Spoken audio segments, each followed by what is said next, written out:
Hello there, and welcome to the Reddit Slumber. If you're looking for a cozy place to unwind and let your mind wander, you've found it. We're back with another collection of stories to help you gently wind down. As always, if you enjoy our time together, be sure to hit that like button and subscribe for more. Pull the covers up, take a deep breath, and let's dive straight into the stories. Story 1. It started on a Tuesday over takeout noodles that tasted like cardboard in my mouth. I was thinking, Kat said, pushing a rogue piece of broccoli around her plate. We should open our marriage. I choked on my water. You were what? Open it up? See other people? Just for sex? It could be healthy, spice things up. She said it so casually, like she was suggesting we repaint the living room. I stared at her. My wife of 8 years. The woman I'd built a life with, whose every smile I thought I knew. Her face was a perfect mask of calm, but her eyes wouldn't quite meet mine. No, I said. It was the only word I could find. Eli, just think about it. No. Fucking no. What the hell is wrong with you? The calm cracked. A flash of something ugly, annoyance, maybe even anger crossed her face before she smoothed it over. Fine. It was just a suggestion. But it wasn't. It was a starting pistol. After that night, the chill set in. Not a dramatic door-slamming freeze, but a slow, creeping frost that killed everything. She'd roll over when I tried to touch her in bed. Kisses became quick, dry pecks on the cheek. Conversations dwindled to logistics. Did you pay the electric bill? I'll be home late tonight. The late nights became a regular thing. Kat was a senior marketing director, a real shark. I'd always been proud of her ambition. But this was different. Massive project she'd text at 10 p.m. Dealing with the Singapore office. Time zones are a killer. Client dinner ran long. She'd whisper, sliding into bed at 1 a.m., smelling of expensive perfume and wine I didn't recognize. I tried to be the supportive husband. I really did. I'd leave dinner in the oven for her. I'd text her good luck before a big presentation. But a knot of suspicion was twisting in my gut, getting tighter with every flimsy excuse. She was always on her phone, angling the screen away from me, a tight little smile on her face as she typed. One Thursday, the knot became a rock. She texted me at 9 p.m. times, buried in spreadsheets at the office. This Q3 report is going to be the death of me. Don't wait up. Love you. Asterisk. Something snapped. I needed to see her. Maybe if I saw her there, surrounded by files, looking exhausted, this poison in my head would finally drain away. I wanted to be wrong. God, I wanted to be so wrong. I drove downtown, picking up her favorite spicy chicken from that place she loves. A peace offering for my own shitty thoughts. I walked into the lobby of her glass and steel office building. The lights were dim. A lone security guard sat at the front desk, scrolling on his phone. Evening, I said, holding up the food bag. Just dropping something off for my wife, Catherine Vance. 44th floor. He looked up, bored. Nobody's on 44, man. Whole floor's been dark since 6. My blood went cold. No, that can't be right. She's working late. On the Q3 report. He shrugged, already losing interest. Card access logs don't lie. Her badge hasn't been used to enter the building since she left at 5:15 p.m. I stood there like an idiot, the smell of greasy chicken filling my nose. I thanked him and walked out my mind, a blank, roaring static. I drove home, threw the food in the trash, and sat on the couch in the dark. She came in at 1:37 a.m. Hey, she whispered, flicking on a lamp. You're up. Yeah. God, what a night. I think my eyes are permanently crossed from staring at data. She kicked off her heels and stretched. I'm so exhausted. I just looked at her. How was the office? The same. Soul-crushing. She laughed, but it sounded brittle. I'm going to shower. She walked past me, and that's when I knew. She didn't just lie. She did it easily without a flicker of hesitation. She looked right at me and built a fantasy world on top of our life.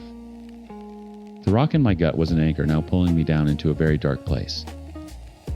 The breaking point came 2 nights later. She was on a FaceTime call with her mom who'd been sick. Kat was in the living room, putting on her concerned daughter face, all furrowed brows, and soothing tones. "Of course, Mom. Just focus on resting." "Yes, I'll call you first thing in the morning." She ended the call and set her phone on the coffee table screen up before heading into the kitchen to get a glass of water. It was unlocked. In 8 years, she'd never been careless with her phone. But tonight, she was. My heart hammered against my ribs. Asterisk. Don't do it. Just let it go. You're being paranoid. Asterisk. But I wasn't. And I knew it. My hands were shaking as I snatched the phone off the table. I heard the faucet running in the kitchen. I didn't hesitate. I walked straight into our master bathroom and locked the door behind me, my breath catching in my throat. I opened her Instagram first. My thumb scrolled down to her DMs. My world ended. There were threads with names she'd mentioned in passing. The new interns, Leo, Mark, young, hungry kids she was supposedly mentoring. The messages were a punch to the gut. Flirtatious jokes, coded plans. Then the photos.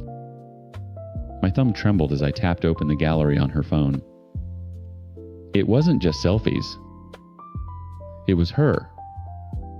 Naked. Posed.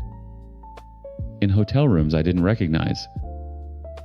In office bathrooms, there were screenshots of video calls, her face flushed with the kind of excitement I hadn't seen in years. And there were photos of them. Leo with his stupid, cocky grin, shirtless in what looked like her car. Mark, a picture of his bare chest with her hand, our wedding ring glinting, resting on it. It wasn't one affair. It was a goddamn hobby. The sound of my own ragged breathing filled the small room. The open marriage proposal, it wasn't a suggestion. It was a request for a retroactive hall pass for the shit she was already pulling. I scrolled numb, sick, my vision blurring. And then I saw the most recent message from a guy I didn't recognize named Javier. It was a new thread from just this afternoon. Asterisk. Javier. Can't wait for tonight. Asterisk. Asterisk. Cat me either. Longest week ever. I need a release. Asterisk. Asterisk. Javier, the Grandview Hotel. Room 812, 9 p.m. Don't be late. Asterisk. I looked at my watch. 8:15 p.m. I heard her knock on the bathroom door. Eli, you okay in there? I didn't answer. I just stared at her phone, at the address, at the room number. My blood turned to ice. My heart stopped hammering and settled into a low, heavy thud. The anchor in my stomach wasn't pulling me down anymore. It was holding me steady. I airdropped the most damning photos to my laptop in under 30 seconds. Her entire secret life transferred in a silent, invisible stream of data. I put her phone back on the bathroom counter face down. My hands weren't shaking anymore. Eli, everything okay? Her voice was muffled through the wood. I unlocked the door and pulled it open. She was standing there, a little frown of concern on her face. It was the same look she gave her mother on FaceTime. A performance. Fine, I said. The word felt like swallowing gravel. I pushed past her without meeting her eyes. I walked into the bedroom, grabbed my wallet from the dresser, my keys from the bowl by the door. Where are you going? It's late. Out. out where annoyance was creeping into her voice. Eli, don't be weird. Talk to me. I turned to the door and finally looked at her. I let my eyes sweep over her face, the face I used to think was the most honest thing in the world. I didn't feel rage. I didn't feel sadness. I felt nothing. A vast, echoing void. I have nothing to say to you, I said, and walked out, closing the door quietly behind me. The Grandview was one of those new soulless hotels downtown. All chrome and blue lighting. I sat at the bar overlooking the lobby, ordered a double whiskey, and watched the entrance. I drank the first one so fast it burned a trail all the way down. I ordered a second. The ice clinked against the glass, the only sound in my head. At 9:07 p.m., she walked in. She was wearing a black dress I'd never seen before. Her hair was down. She had on the red lipstick she only wore when she wanted to close a deal. She checked her phone, a small, eager smile on her face. She wasn't looking for me. She was looking for room 812. I watched her cross the polished marble floor toward the check-in desk, then reroute to the guest elevators. My legs moved on their own, carrying me across the lobby to intercept her. She was pressing the up button when I came to a stop beside her. Cat. She jumped her head, snapping around. The smile vanished, replaced by a flicker of pure panic. Eli, what are you doing here? Just in the neighborhood, I said, my voice eerily calm. I gestured with my glass toward the glowing button. Going up? Yes. It's a client thing. Last minute. International, she stammered, the lies coming out weak and pathetic. The elevator chimed, the door sliding open with a soft hiss. She didn't move. I leaned in close, my voice dropping to a whisper just for her. Room 812, right, Javier's waiting. Her face went pale, her lipstick suddenly looking garish and cheap. Don't let me keep you. I took a step back. I looked at her, truly looked at her. One last time, a stranger in a black dress. I raised my glass in a mock toast.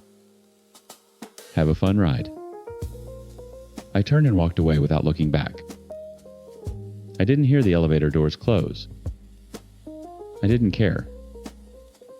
I walked out of the hotel into the cold night air and called my friend Mike. My hand started shaking again. Mike, I said when he answered. I need a couch. The next morning I woke up on Mike's lumpy sofa with a sandpaper tongue and a skull full of hammers. But my mind was crystal clear. I sat up, grabbed my phone, and began the demolition. Block number, Catherine Vance. Block. Block on Instagram.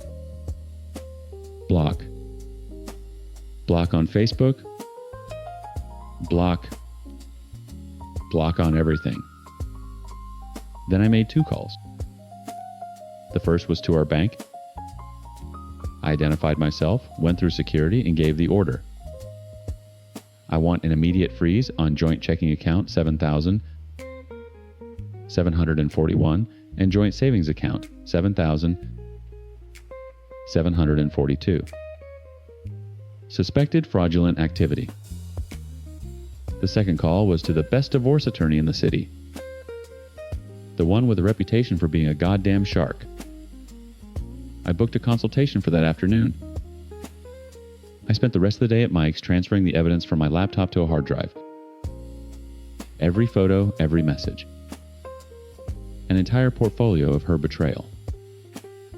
When I walked into the lawyer's office, I didn't have a story. I had a file. He took one look at it and smiled. This will be quick, he said. The papers were served to her at her office the next day. Kat tried to fight, of course. For 2 weeks, my phone buzzed with calls from unknown numbers and my inbox filled with emails from new accounts she'd created. They started as panicked apologies, then morphed into furious accusations. Asterisk.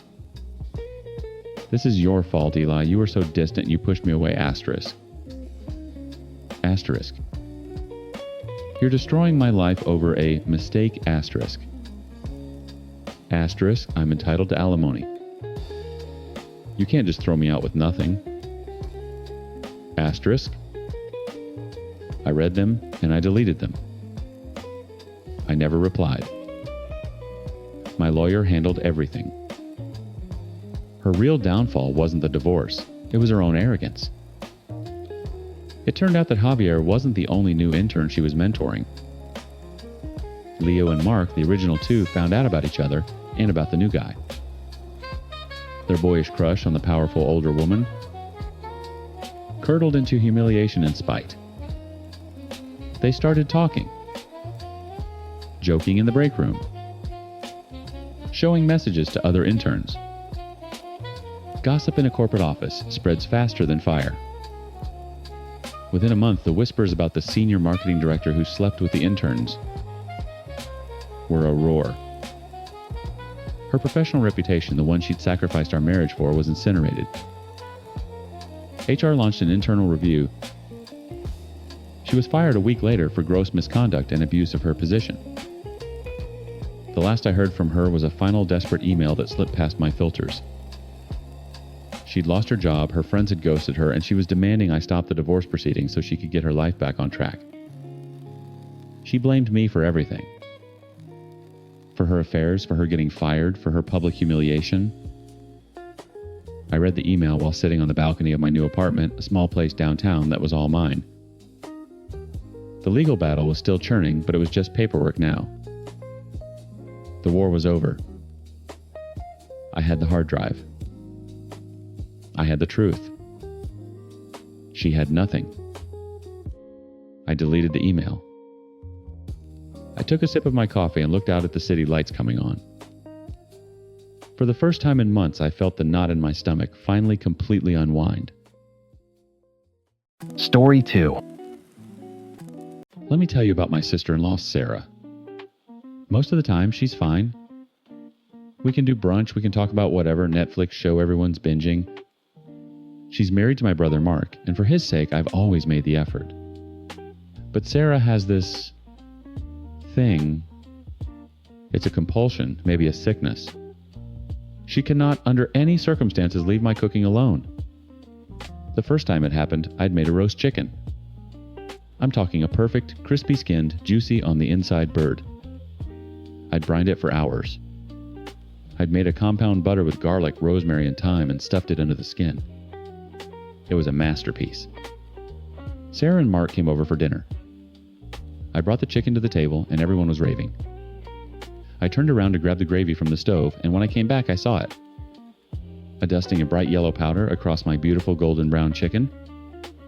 "What's this?" I asked, pointing a carving knife at the suspicious sprinkle. Sarah beamed, already reaching for a drumstick. "Oh, just a pinch of turmeric. It looked like it needed a little color.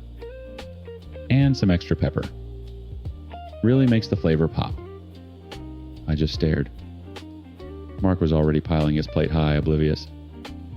"Thanks, Sarah," he mumbled through a mouthful of potatoes. I didn't say anything. I sliced into the bird, the scent of rosemary now fighting a weird, earthy battle with turmeric. It was annoying, but I let it go. It kept happening. I'd make a simple spaghetti bolognese, a recipe passed down from my grandmother, and I'd find oregano and a mountain of garlic powder dumped on top after she'd been in the kitchen.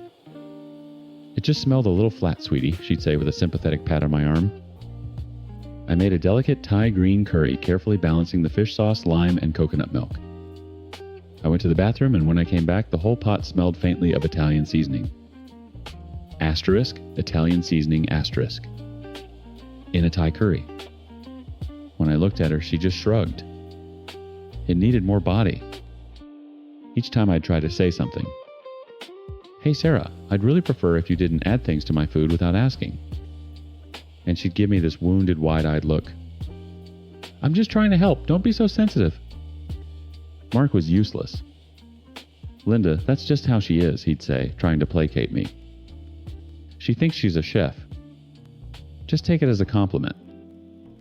A compliment. It felt like a violation. It felt like walking into my house and finding she'd repainted a wall because she didn't like the color. It was my food, my kitchen, my effort.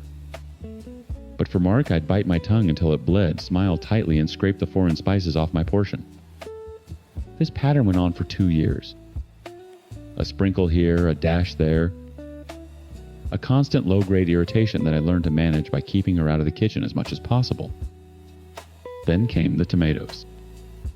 I had scored 40 pounds of gorgeous late-season San Marzanos from a local farm. It was my yearly ritual. An entire weekend dedicated to turning this bounty into a base tomato sauce for the entire year. It's a brutal, thankless, beautiful process. My Saturday was a blur of steam and sweat. I blanched every single tomato, plunging them from boiling water to ice baths until my fingers were numb. I spent hours slipping the skins off the pile of vibrant red flesh growing on my counter. I cored them, crushed them by hand, and filled 5 of my largest stock pots. My whole house smelled like sunshine in summer. I let them simmer for hours, reducing and concentrating the scent, getting deeper and richer. All day Saturday, just prepping. Sunday was for finishing. I milled out the seeds, returning the silky smooth puree to the clean pots. The plan was simple: get the base sauce perfect, then can it. That's the whole point. It's a blank canvas. When I want to make chili in February, I can grab a jar and add cumin and chili powder. When I want to make pasta sauce in April, I can add basil and garlic. You do times, not times, season the base sauce. It's the cardinal rule of canning. By Sunday afternoon, I was exhausted, my back ached, and my hands were stained red. But I was triumphant. 5 massive pots of flawless, unseasoned, perfect tomato sauce bubbled gently on my stovetop. My winter pantry was secured. That's when my phone buzzed. It was Mark. Asterisk. Hey, can we swing by in 5? Left my drill at your place last week. Asterisk. Asterisk. Sure times, I texted back. Asterisk. Doors open. I'm in the kitchen, don't mind the mess. Asterisk. A few minutes later, I heard the front door open. Hey, Lynn, Mark called out. We won't be a minute. He came to the kitchen doorway while Sarah wandered toward the living room. Whoa, he said, looking at the 5 pots. You weren't kidding. That's a lot of sauce. 40 pounds of tomatoes, I said, wiping sweat from my forehead with the back of my arm. My weekend condensed into 5 pots.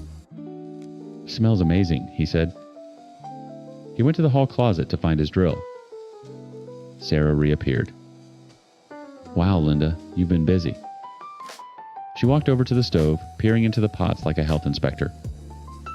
She picked up a spoon, dipped it into the nearest pot, and tasted it. Her face scrunched up slightly. It's just a base sauce, Sarah, I said quickly. It's not supposed to have any seasoning yet. Right. Of course, she said, her eyes scanning my spice rack. Mark came back, drill in hand. Got it. All right, we're out of here. Talk to you later, Lynn. Bye, guys, I said, turning my back to stir one of the pots. They were at the front door. I heard their muffled goodbyes and then the click of the door shutting. The whole visit took maybe 3 minutes. I let out a huge sigh of relief. The house was quiet again. Just me and my sauce. I stirred each pot one last time, getting ready to start the canning process. As I moved from the first pot to the second, a strange aroma hit my nose. It wasn't the pure, clean scent of cooked down tomatoes. It was something else. Something familiar and unwelcome. I leaned over the second pot. I saw it immediately. A slick of olive oil shimmering on the surface. Flecks of black pepper. And something else. Green specks. I dipped the spoon in and brought it closer. Dried oregano. And thyme. My heart started hammering against my ribs. No. She wouldn't. I lunged to the third pot. The same thing. The fourth pot, the same. My hands were shaking as I moved to the fifth and final pot, the biggest one. I peered into the deep red liquid. There, swirling in the heat, was a faint, sickeningly yellow cloud. Turmeric. She had seasoned all of it. Every last drop. 40 pounds of tomatoes, 2 days of brutal labor, my entire winter supply. Ruined. She hadn't just added a pinch of salt. She had created her own flavor profile, a bizarre concoction of salt, pepper, olive oil, Italian herbs, and turmeric, and dumped it into my 5 pots of pristine blank canvas-based sauce. I stood there, frozen in my steamy kitchen, staring at the oily, herb-flecked evidence of her crime. The rage started as a low hum in my chest and grew into a roar that deafened me. It wasn't about the spices anymore. It was about the complete and utter disrespect. The arrogance. The audacity. Through the window, I saw Mark's car still parked at the curb. He was probably on his phone, Sarah in the passenger seat beside him, scrolling through hers, smugly satisfied with her helpful little fix. I dropped the spoon. It clattered against the floor, splattering red sauce across the tile like blood. Wiping my hands on my apron, I walked out of my kitchen through my living room and pulled open the front door. They were just about to pull away. My voice when it came out was nothing like my own. It was dangerously calm. Mark. He stopped the car and rolled down the window, a confused look on his face. What's up? Forget something. Both of you, inside, now. My tone must have cut through the air because he didn't argue. He just put the car in park and got out. Sarah emerged from the passenger side looking annoyed. Linda, we're kind of in a hurry. I didn't answer her. I just turned and walked back into my house, leaving the front door wide open. I went straight to the kitchen and stood there, arms crossed, waiting. They followed me in. The air was thick with the clashing scents of pure tomato and Sarah's bizarre spice cocktail. Okay, what's the big draw? Mark started. Then he stopped. He saw my face. He looked at the 5 pots simmering on the stove. I didn't say a word.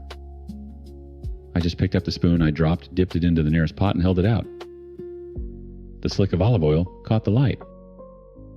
The flecks of mystery herbs were suspended in the ruined red. Mark looked confused. I don't... But Sarah knew. A smug little smile played on her lips. Oh, that I just helped it along a little. It was so bland, it just needed some taste. That was it. That was the line. All the frustration, all the bitten back comments from the past 2 years erupted inside me. But it didn't come out as a scream. It came out as ice. I completely ignored her. I turned my full attention to my brother, my voice low and shaking with fury. Mark. He flinched. Take your wife and get out of my house. Sarah scoffed. Excuse me, Linda, don't be so dramatic. I was helping. I still didn't look at her. My eyes were locked on my brother's. She is never, ever to set foot in this house again. Do you understand me? She is banned. Permanently. Linda, come on, Mark pleaded, his eyes darting between me and his wife. It's just sauce. It was 2 days of my life, I snapped. It was 40 pounds of tomatoes. It was my winter. And she walked in here and pissed in it because she has no respect. Not for me, not for my work, not for my home. I pointed to the stove. And? You're going to take it with you. What? He asked, bewildered.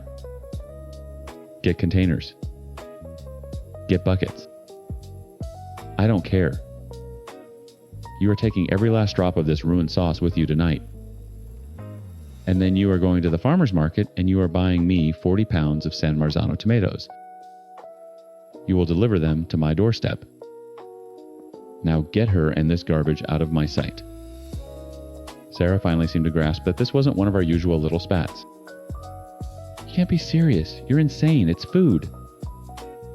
Get out, I finally roared, pointing at the door. Mark, for once in his life, didn't try to placate.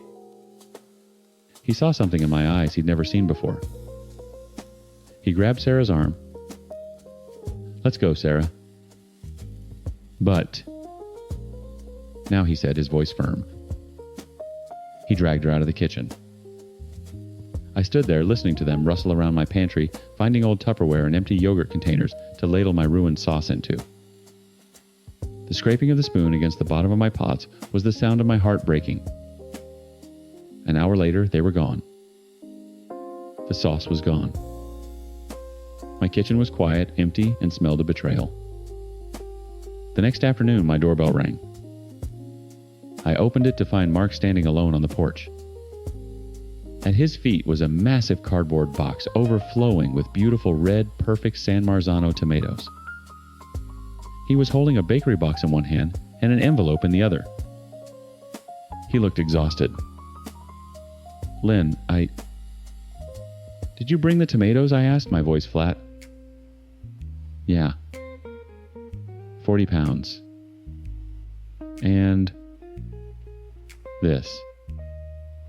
He held out the bakery box and the envelope. It's a Black Forest cake. Your favorite?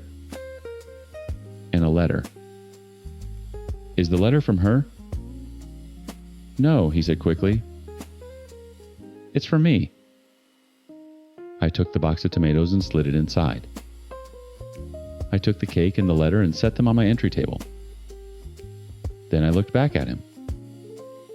Thank you for replacing the tomatoes, Mark. I appreciate that you did the right thing. He looked relieved for a split second. So, are we okay? Can I tell Sarah that... The bandstands, I said, cutting him off. She is not welcome here. Nothing has changed. His face fell. Linda, she knows she messed up. She feels terrible. Does she? I asked, raising an eyebrow. Does she feel terrible for ruining 2 days of my labor, or does she feel terrible that she's finally facing a consequence? He had no answer for that. I love you, Mark. You are always welcome in my home. Your wife is not. That is my boundary. You can either respect it or not. The choice is yours. I closed the door before he could argue. I left the cake on the table, unopened. I had no appetite. 2 days later, my phone rang. It was my mother. I knew this call was coming. Linda, honey. I just spoke to Mark. What is this I hear about you banning Sarah from your house? That's correct, I said, starting to wash the first of the new tomatoes. I wasn't wasting any time. Well, I think that's a massive overreaction. She made a mistake. She apologized. She did not apologize, I interrupted. Mark apologized. He replaced the ingredients. She has done nothing. You're putting your brother in a terrible position. And what about Thanksgiving? You always host. What are we supposed to do now? The manipulation was so textbook, it was almost funny. Almost. Mom, you have a few options, I said, my voice dangerously calm as I plunged a batch of tomatoes into boiling water. You can host. Dad can host. Mark and Sarah can host. You can all go to a restaurant. What you will not be doing is coming here. There was a stunned silence on the other end of the line. I am not setting myself on fire to keep the rest of you warm anymore, I continued scooping the tomatoes into an ice bath. My home is my sanctuary. If Sarah can't respect that, she doesn't get to be in it. And if the rest of you can't respect my decision to protect my own peace, then maybe you should stay home too. Linda, you are tearing this family apart over some times. Spices, times, she cried, her voice escalating.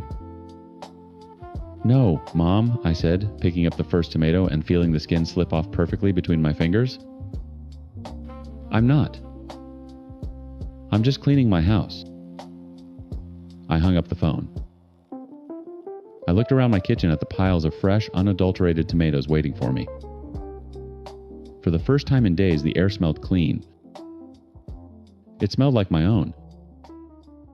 And it was worth it. Story 3. The digital fireplace on the TV crackled, casting a warm, fake glow across Amelia's face. She was curled up next to me on the couch, her head on my shoulder, scrolling through real estate listings on her tablet. This was our nightly ritual. House porn. A masochistic little habit for two people trying to scrape together a down payment in this economy. Ooh, look at this one, Jack, she murmured, tapping a picture of a tidy-looking colonial with a wraparound porch. 3 beds, 2.5 baths. Look at that yard. We could get a dog. We could, I said, trying to match her enthusiasm. I pointed at the price. We could also sell a couple of kidneys. She swatted my arm playfully. Be serious, the listing says, motivated seller.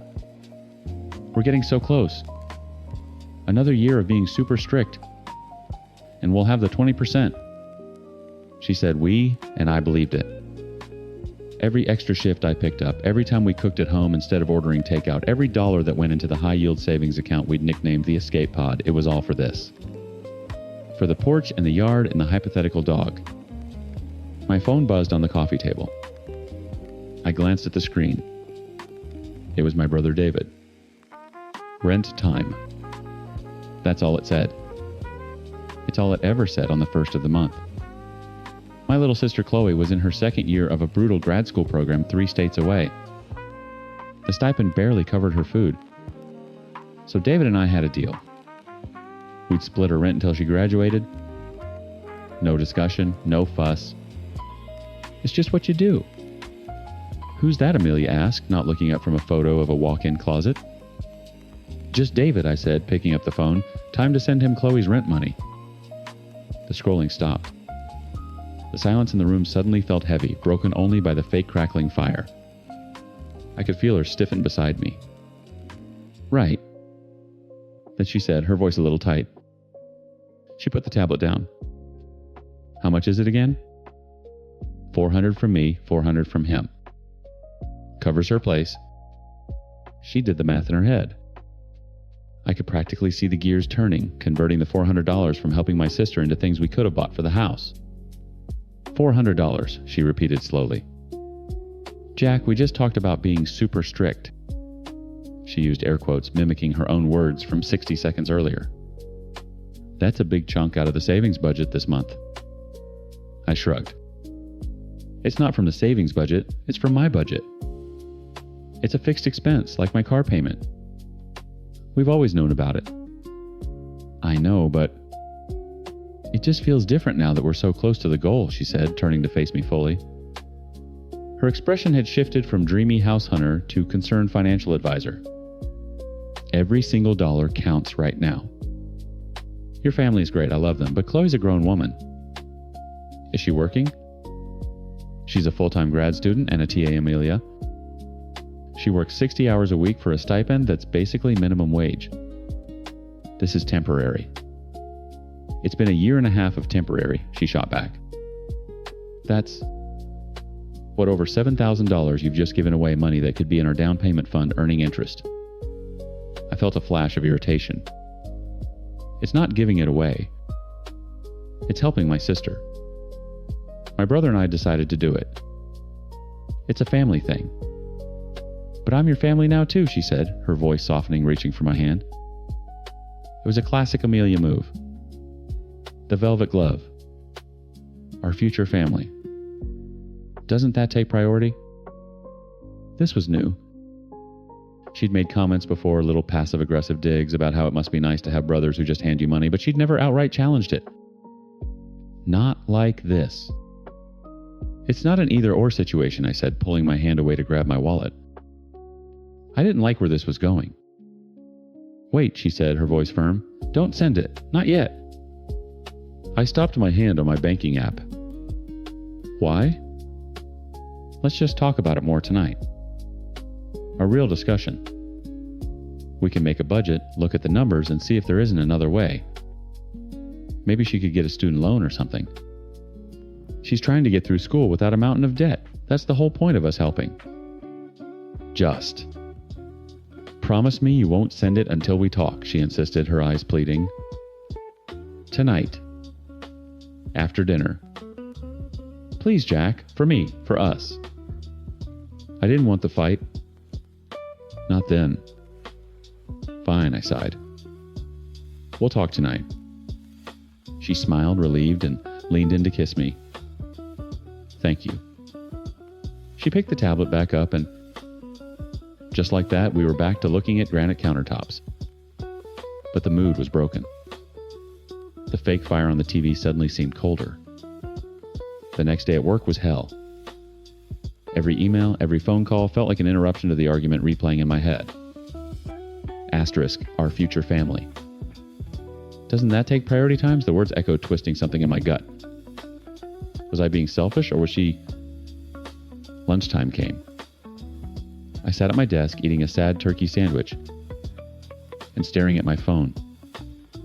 I thought about Chloe buried in textbooks, probably living on ramen and stress. I thought about the promise I'd made to David, the simple, unspoken pact between brothers to have our sisters back. Then I thought about Amelia's calculated plea. Asterisk. For us, asterisk. It wasn't about us. It was about control.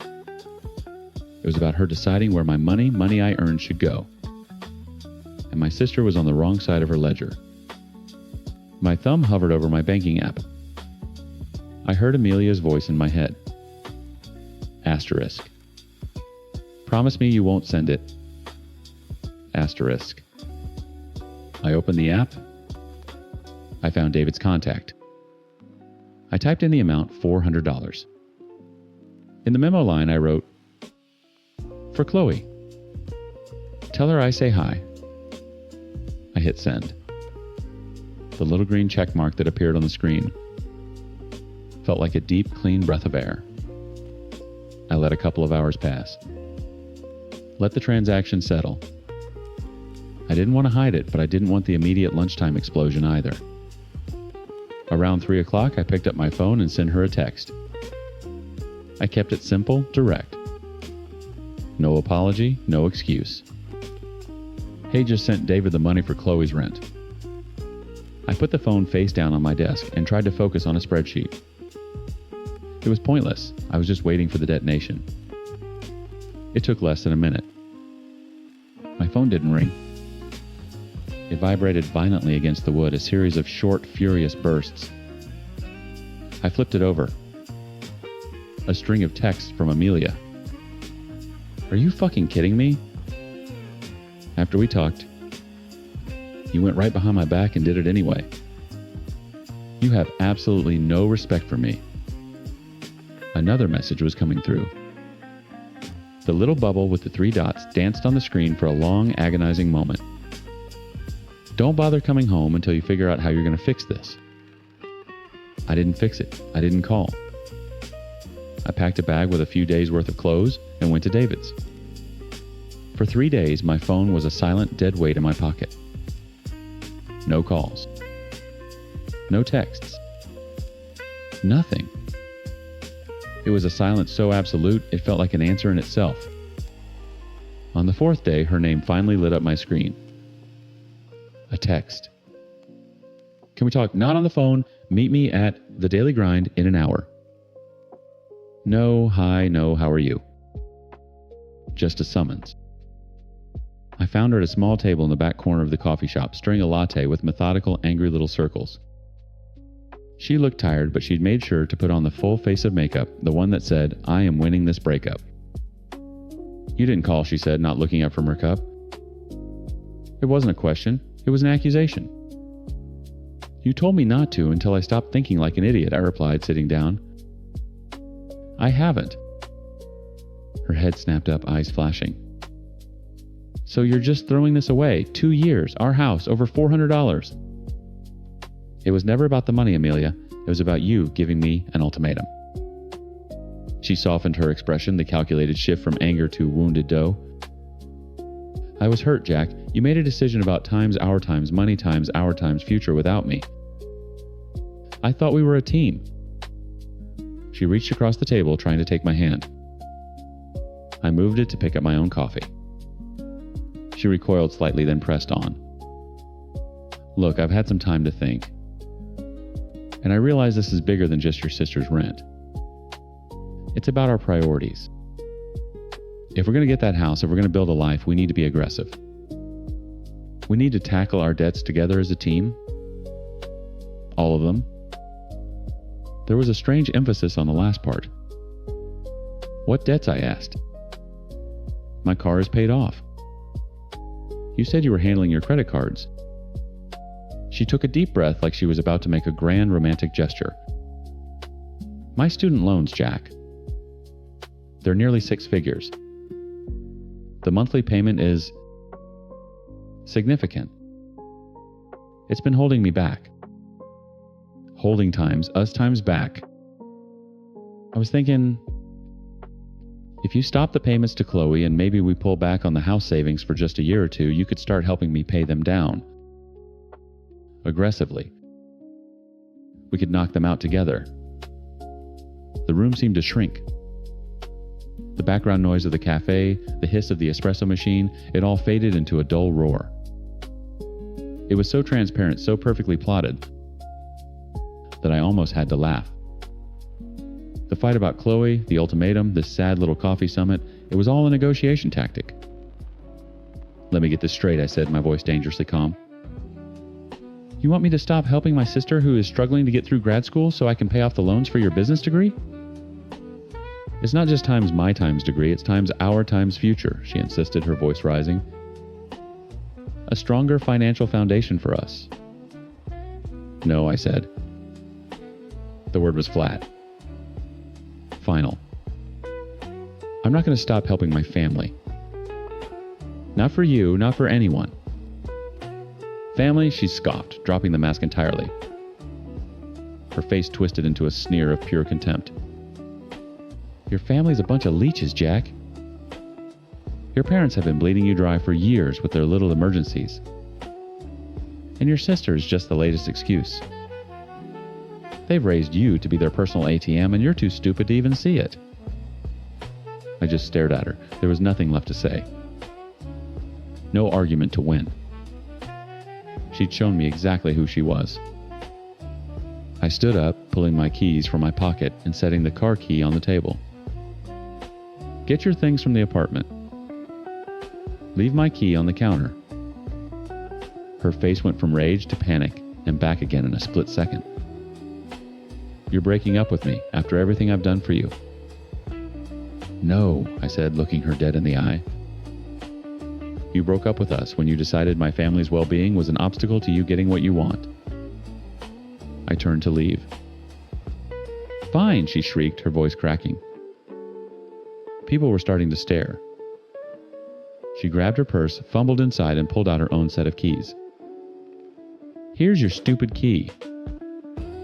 She threw them. They clattered hard against my chest and fell to the floor. I didn't even flinch. I just looked down at them, then back at her, and walked out without another word. David helped me move her stuff out. Her friend, a woman who always looked at me like I was something she'd scraped off her shoe, directed the operation with silent, pursed lip efficiency. They packed the designer clothes, the expensive skincare, the tablet we used to look at houses on. In under an hour, every trace of her was gone. The apartment felt huge and empty. That night, David brought over a pizza and a six-pack. We sat on the floor of my living room, the TV off for once. You okay, man? He asked. Yeah. I think so, I said, staring at the blank space on the wall where a piece of art she'd picked out used to hang. It's weird. I should be devastated. But mostly I just feel stupid. You're not stupid. You were in love. Was I? I took a long pull from my beer. I don't think so. Not really. I was infatuated with the idea of her. The idea of us. The house, the dog, the whole thing. I looked at him. You know, she leased a BMW A5 series. We're pinching pennies on takeout, and she's driving a car with a monthly payment bigger than Chloe's rent. How did I not see that? You see what you want to see, David said, shrugging. Remember when she tried to convince you that our annual camping trip with Dad was a waste of a vacation day? The memories started flooding back, a highlight reel of red flags I'd painted green. The way she'd complain about me grabbing a beer with my friends after work. The subtle digs about my parents needing help with a car repair. It wasn't about building a future with me. It was about isolating me. It was about making me the sole proprietor of her lifestyle. The student loans. I said the final piece clicking into place. She wasn't looking for a partner. She was looking for a co-signer. A financial safety net. Well, David said, raising his bottle, her net has a big fucking hole in it now. I clinked my bottle against his. The apartment was still empty. But for the first time in a long time, it felt clean. It felt like mine. Story 4. 8 years is a long time. It's long enough to build a life, a home. It's long enough to forget who you were before you met someone. Jay and I were just shy of that milestone a couple of weeks from our 8th anniversary. For most of that time, she was my rock. I wasn't an easy guy to be with in the beginning. I had my demons. Booze, mostly. Weed, too.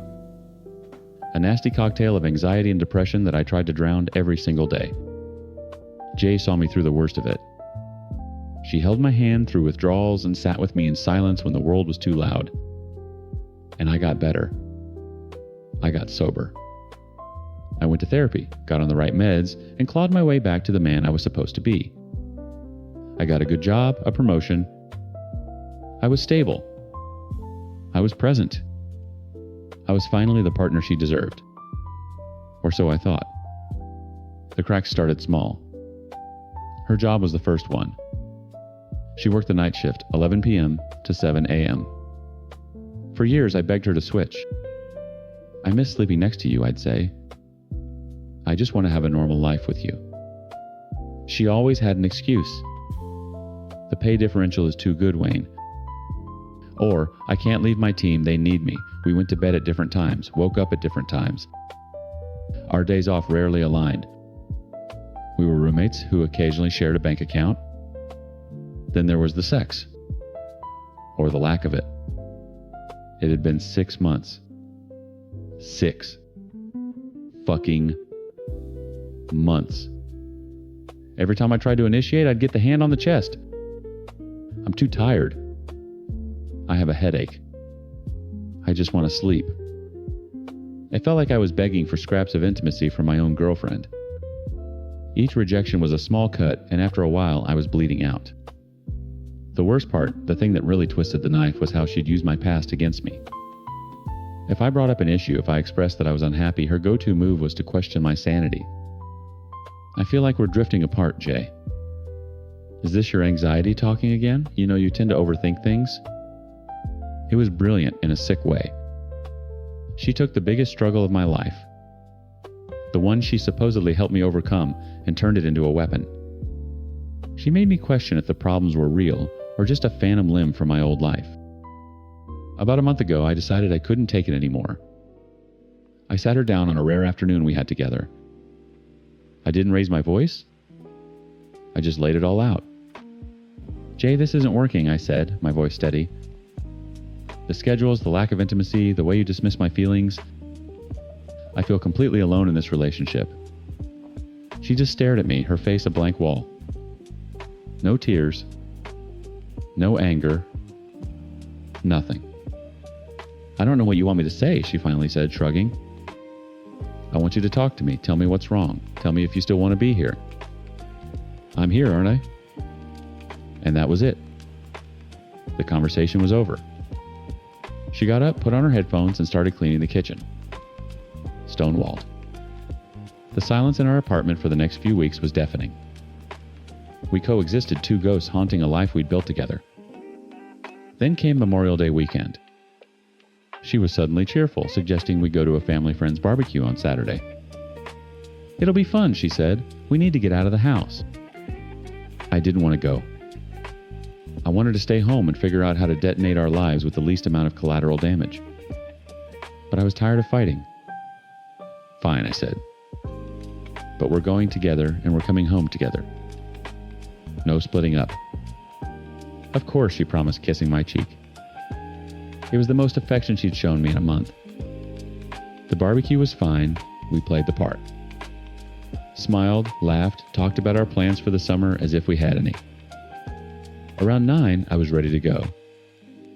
I found her talking with a group of her girlfriends. "Hey, you about ready?" I asked. She looked at her phone, then at her friends. A silent conversation passed between them. "Actually," she said, not looking me in the eye, "Amber and Chloe want to go get a drink at the saloon. I'm just going to go for a little bit. I'll meet you at home." My jaw tightened. Jay. "We talked about this. You promised." "Oh, relax," she said, waving a dismissive hand. "It's one drink. I'll be home in an hour tops. Don't be controlling." Controlling. Another one of her favorite words. My old therapist would have called it projection. I just called it bullshit. Fine, I clipped out.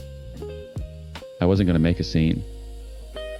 I said my goodbyes and drove home alone, the driver's seat feeling bigger than usual. I got home, let the dogs out, and put on a movie, assuming she'd be home soon. I must have fallen asleep on the couch because I woke up with a jolt. The TV was off.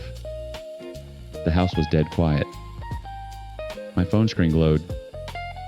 2:17 a.m. She wasn't home. A cold dread washed over me. I checked my phone. No texts. No missed calls. I opened the Find My app, a thing we'd set up years ago for safety. Her icon was there, but the location was stuck. Location not available. My heart started hammering against my ribs. It had never done that before. I told myself it was a glitch, a network error.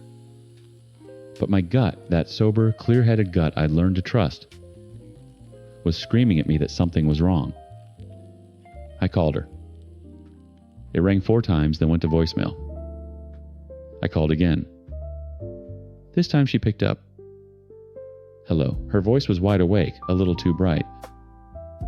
Music thumped faintly in the background. Jay, where are you? It's after 2. Oh my God, I'm so sorry. I totally lost track of time, she said, the words slightly slurred. We left the bar and went back to Sarah's house.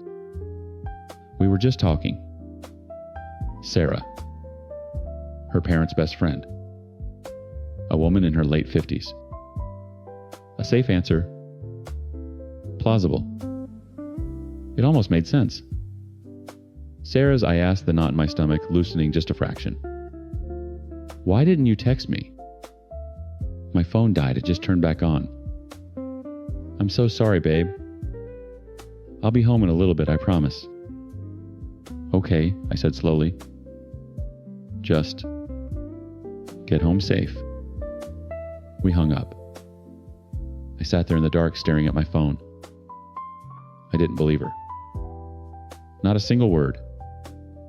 I kept refreshing the Find My app, my thumb swiping down again and again. Nothing. Location not available. Location not available. Then it loaded. A single blue dot pulsed on the screen.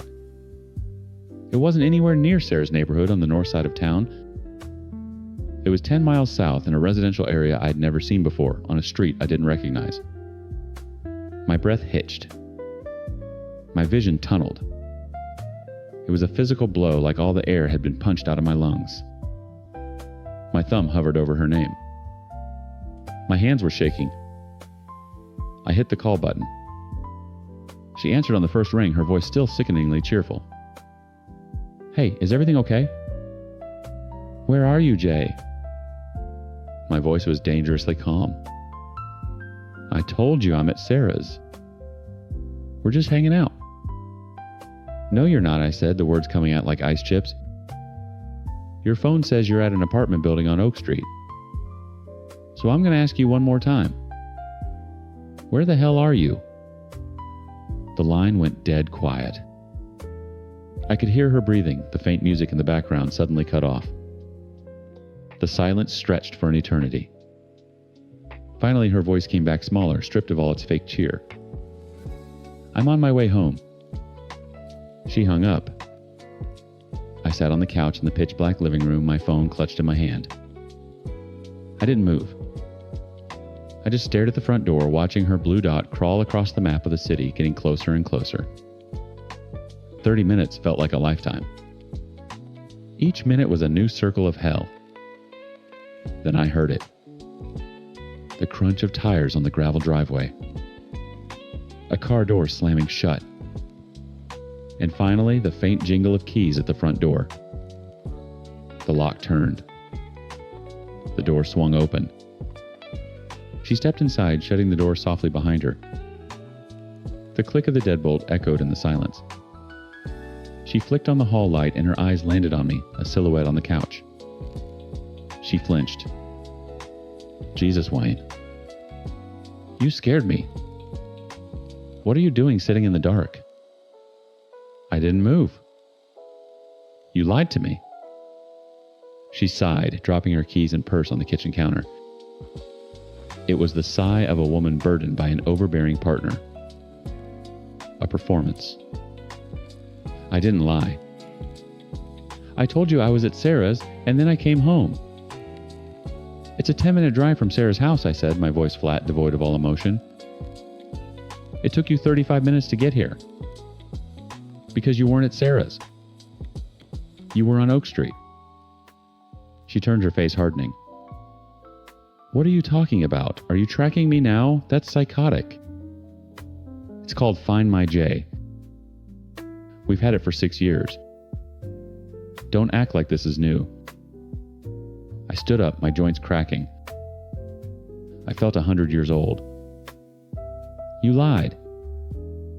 Just tell me why." "I didn't lie," she snapped, her voice rising. "Maybe the app was wrong. You're going to trust some stupid app over me, your girlfriend of 8 years. This was her arena. Gaslighting. Making me the crazy one. The old me would have buckled, apologized, and questioned my own sanity. But the old me was dead and buried. "You're right," I said calmly. "Let's clear it up. Show me your Uber receipt. It'll have the pickup address. Show me it was Sarah's, and I will get on my knees and apologize for ever doubting you." Panic flickered in her eyes. Just a split second, but I saw it. "I'm not showing you anything. This is insane. You're interrogating me in my own home at 3 a.m. Show me the phone, Jay." She clutched her purse to her chest. "No." That was all I needed. I crossed the room in 2 strides. I didn't yell, I didn't shove. I just gently took the purse from her hands, opened it, and pulled out her phone. She reached for it, but I turned my back, holding it out of her grasp. "Wayne, give me my phone, you're acting crazy." Her lock screen lit up with a notification. A text message. Not from Amber or Chloe. From a name I didn't recognize. Asterisk, Chris, you get home. Okay, tonight was amazing. Asterisk. My blood ran cold. My fingers felt clumsy as I unlocked her phone, our anniversary date. The irony was a gut punch, and tapped on the Uber app. There it was. The trip history. Picked up at 2:51 a.m. The address wasn't Sarah's. It was the exact same house on Oak Street that her location had shown. I turned the phone around and held it up for her to see. I didn't have to say a word.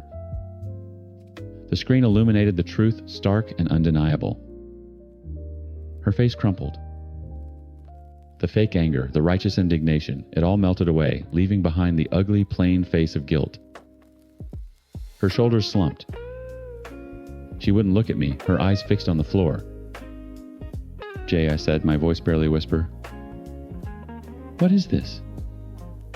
She finally looked up, her eyes glassy with tears. She hadn't earned the right to cry. "Is what it looks like." The 4 words detonated the life we'd built. The shockwave threw me back and I sank onto the couch, the phone slipping from my hand and clattering onto the hardwood floor. The sound was obscene in the crushing silence. I don't remember much of what happened next. It's a blur of garbled sounds and snapshots. Her crying. Me staring at a spot on the wall. Her packing a bag. Me not saying a word to stop her. She left sometime before dawn. I heard the front door close and then there was just silence. The sun came up. The dogs, confused by the tension, came and nudged my hand. I mechanically took them out, filled their food bowls, and went back to the couch. I called my best friend Mark. "It's over," I said as soon as he picked up. She cheated. He was at my door in 20 minutes with a bag of greasy breakfast sandwiches and 2 large coffees. He didn't press for details. He just sat with me, a silent, steady presence on the other end of the couch while I stared into space and tried to remember how to breathe. He was the one who finally broke the silence. "What's the plan, man?" The plan. My mind, which had felt like a black hole, suddenly started to click into gear. Sobriety had taught me one thing. When your world is on fire, you focus on the next right step. "I need to get an STD test," I said, the words tasting like poison. Mark just nodded. "I have to figure out the lease." We're both on it. The dogs, the furniture, fuck. The sheer logistics of it all was overwhelming. "One thing at a time," he said. "First you call your parents. Then you find a therapist. We'll figure out the rest." That night, after Mark left, I did something I hadn't planned on. I typed out the whole sordid story, every last detail, and posted it on Reddit. I needed to see it in black and white. To have strangers completely removed from my life tell me I wasn't crazy. The response was immediate and overwhelming. Hundreds of comments flooded in. The night shift was the first red flag. Weaponizing your mental health is classic abuser behavior. You're not psychotic, you were being gaslit. Each comment was a brick rebuilding the foundation she had systematically tried to destroy. Reading their words, I realized how many excuses I'd made, how many red flags I'd painted white. The validation wasn't just comforting. It was clarifying. It moved my certainty from 99.9% to a solid cold 100%. There was no going back. I looked around the apartment at the photos of us on the mantelpiece, the stupid throw pillows she'd bought, the life we had curated. It wasn't a home anymore. It was a crime scene. And I couldn't stay. My focus shifted from the pain of the past to the cold, hard mechanics of the future. I had to protect myself. My sobriety. My sanity. I pulled out my laptop and started searching for new apartments. I made an appointment for the test. I found the number for a therapist my doctor had recommended months ago. Each action was a step away from her, a step away from the man who let himself be lied to. The man I used to be was gone. The man I was now had to clean up the wreckage. Story 5. The smell of garlic bread filled my tiny apartment, a peace offering to the gods of co-parenting. My daughter Maya meticulously placed the third set of silverware next to the third plate. Her tongue stuck out from the corner of her mouth in concentration, a habit she's had since she was a toddler. At 10, she was all lanky limbs and bubbling fragile hope. "Do you think he'll like the pepperoni with pineapple?" she asked, adjusting a fork by a millimeter. "You said it's his favorite." It times was times his favorite, I corrected, gently pulling the pizza from the oven. People's taste can change, Bug. But I'm sure he'll love it. It had been 8 years. 8 years of silence, missed birthdays, and me duct taping our lives together. Then 3 months ago, Alex had reappeared, full of apologies and sporting a new serious girlfriend named Chloe. He wanted to be a father now. Our therapist doctor. Evans, a woman with unnervingly calm eyes, had mapped out a slow, cautious path to reunification. We'd done parks. We'd done ice cream. All short, supervised public meetings. Tonight was the big one. Level 4 Dr. Evans called it. Dinner at my place. A casual, low-pressure evening to show Maya we could exist in the same room, a family-shaped mirage. It's 5:55, Mom Maya announced, bouncing on the balls of her feet. 5 minutes. I forced a smile. I see that. My own stomach was a knot of acid and anxiety. I trusted Alex about as far as I could throw him, but I was doing this for her. For the hopeful shine in her eyes that I hadn't seen in years. The clock on the microwave clicked over to 6:00. Then 6:01. Maya's bouncing slowed. She stationed herself on the arm of the couch, peering out the window that overlooked the parking lot. Maybe there's traffic, she said, more to herself than to me. Probably, I agreed, busying myself by arranging the salad in a bowl that was way too fancy for a Tuesday night. My phone, lying face up on the counter, remained dark. At 6:15, Maya's posture had deflated. He has my new number, right? You gave it to him. Of course I did, sweetie. At 6:28, I couldn't stand the silence anymore. My thumbs hovered over the screen. The old Melissa would have called. Then called again. Then texted a frantic novel of question marks. The new Melissa, the one who'd spent 2 years and a small fortune in therapy learning about boundaries, typed out a single sterile sentence. Asterisk, me. Hey, dinner's ready. Are you close, asterisk? I hit send and put the phone back down face down this time. A watched pot never boils, and a watched phone never pings. Mom, I'm hungry, Maya whined at 6:45. Her hope was visibly curdling into disappointment. She'd abandoned her post at the window and was now slumped on the couch, flicking through channels with a dull look on her face. Okay, Bug, I said, my voice unnaturally bright. Let's eat. He's probably just running super late. We can save him a few slices. We sat at the table, the third place, setting a gaping hole between us. Maya picked the pineapple off her pizza and lined the pieces up on the side of her plate. We ate in a silence that felt louder than any argument. I tried to talk about school, about her friends, about the dumb reality show she liked, but her answers were clipped one-word responses. Her gaze kept drifting to the empty chair. At 7:30, it was clear. He wasn't running late. He wasn't stuck in traffic. He was a no-show. Can we just watch the movie? She mumbled, pushing her half-eaten slice away. Yeah, of course. We curled up on the couch, a bowl of popcorn between us that neither of us touched.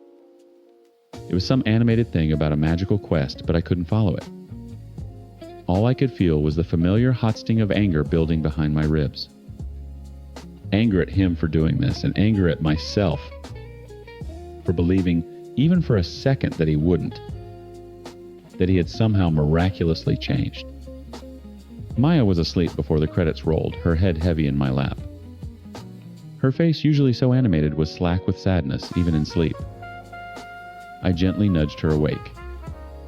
Come on, Bug. Let's get you to bed. She stumbled down the hall, half asleep. I tucked her under her unicorn-themed comforter and sat on the edge of her bed, stroking her hair. Her eyes fluttered open, glassy and sad. He wasn't just late, was he, Mom? The question hit me like a punch to the gut. The lie died on my lips. I couldn't offer her another flimsy excuse. She was too old for that, and she deserved better. No, baby, I whispered, my throat tight. He wasn't. She just nodded. a single tear rolling down her temple and into her hair. She turned over, facing the wall, and I knew the conversation was over. I walked back into the living room, the lingering smell of garlic and shattered hope hanging in the air. On the table, his plate sat pristine and empty, an untouched can of Coke beaded with condensation next to it. A perfect little shrine to a broken promise. I methodically cleared the table, scraping Maya's pineapple bits into the trash. I rinsed the dishes and put them in the dishwasher with sharp, angry movements. I wiped down the counter, scrubbing at a spot that wasn't there. I did everything I could to avoid looking at my phone. It sat on the counter, a black mirror reflecting the ceiling lights, utterly and completely silent.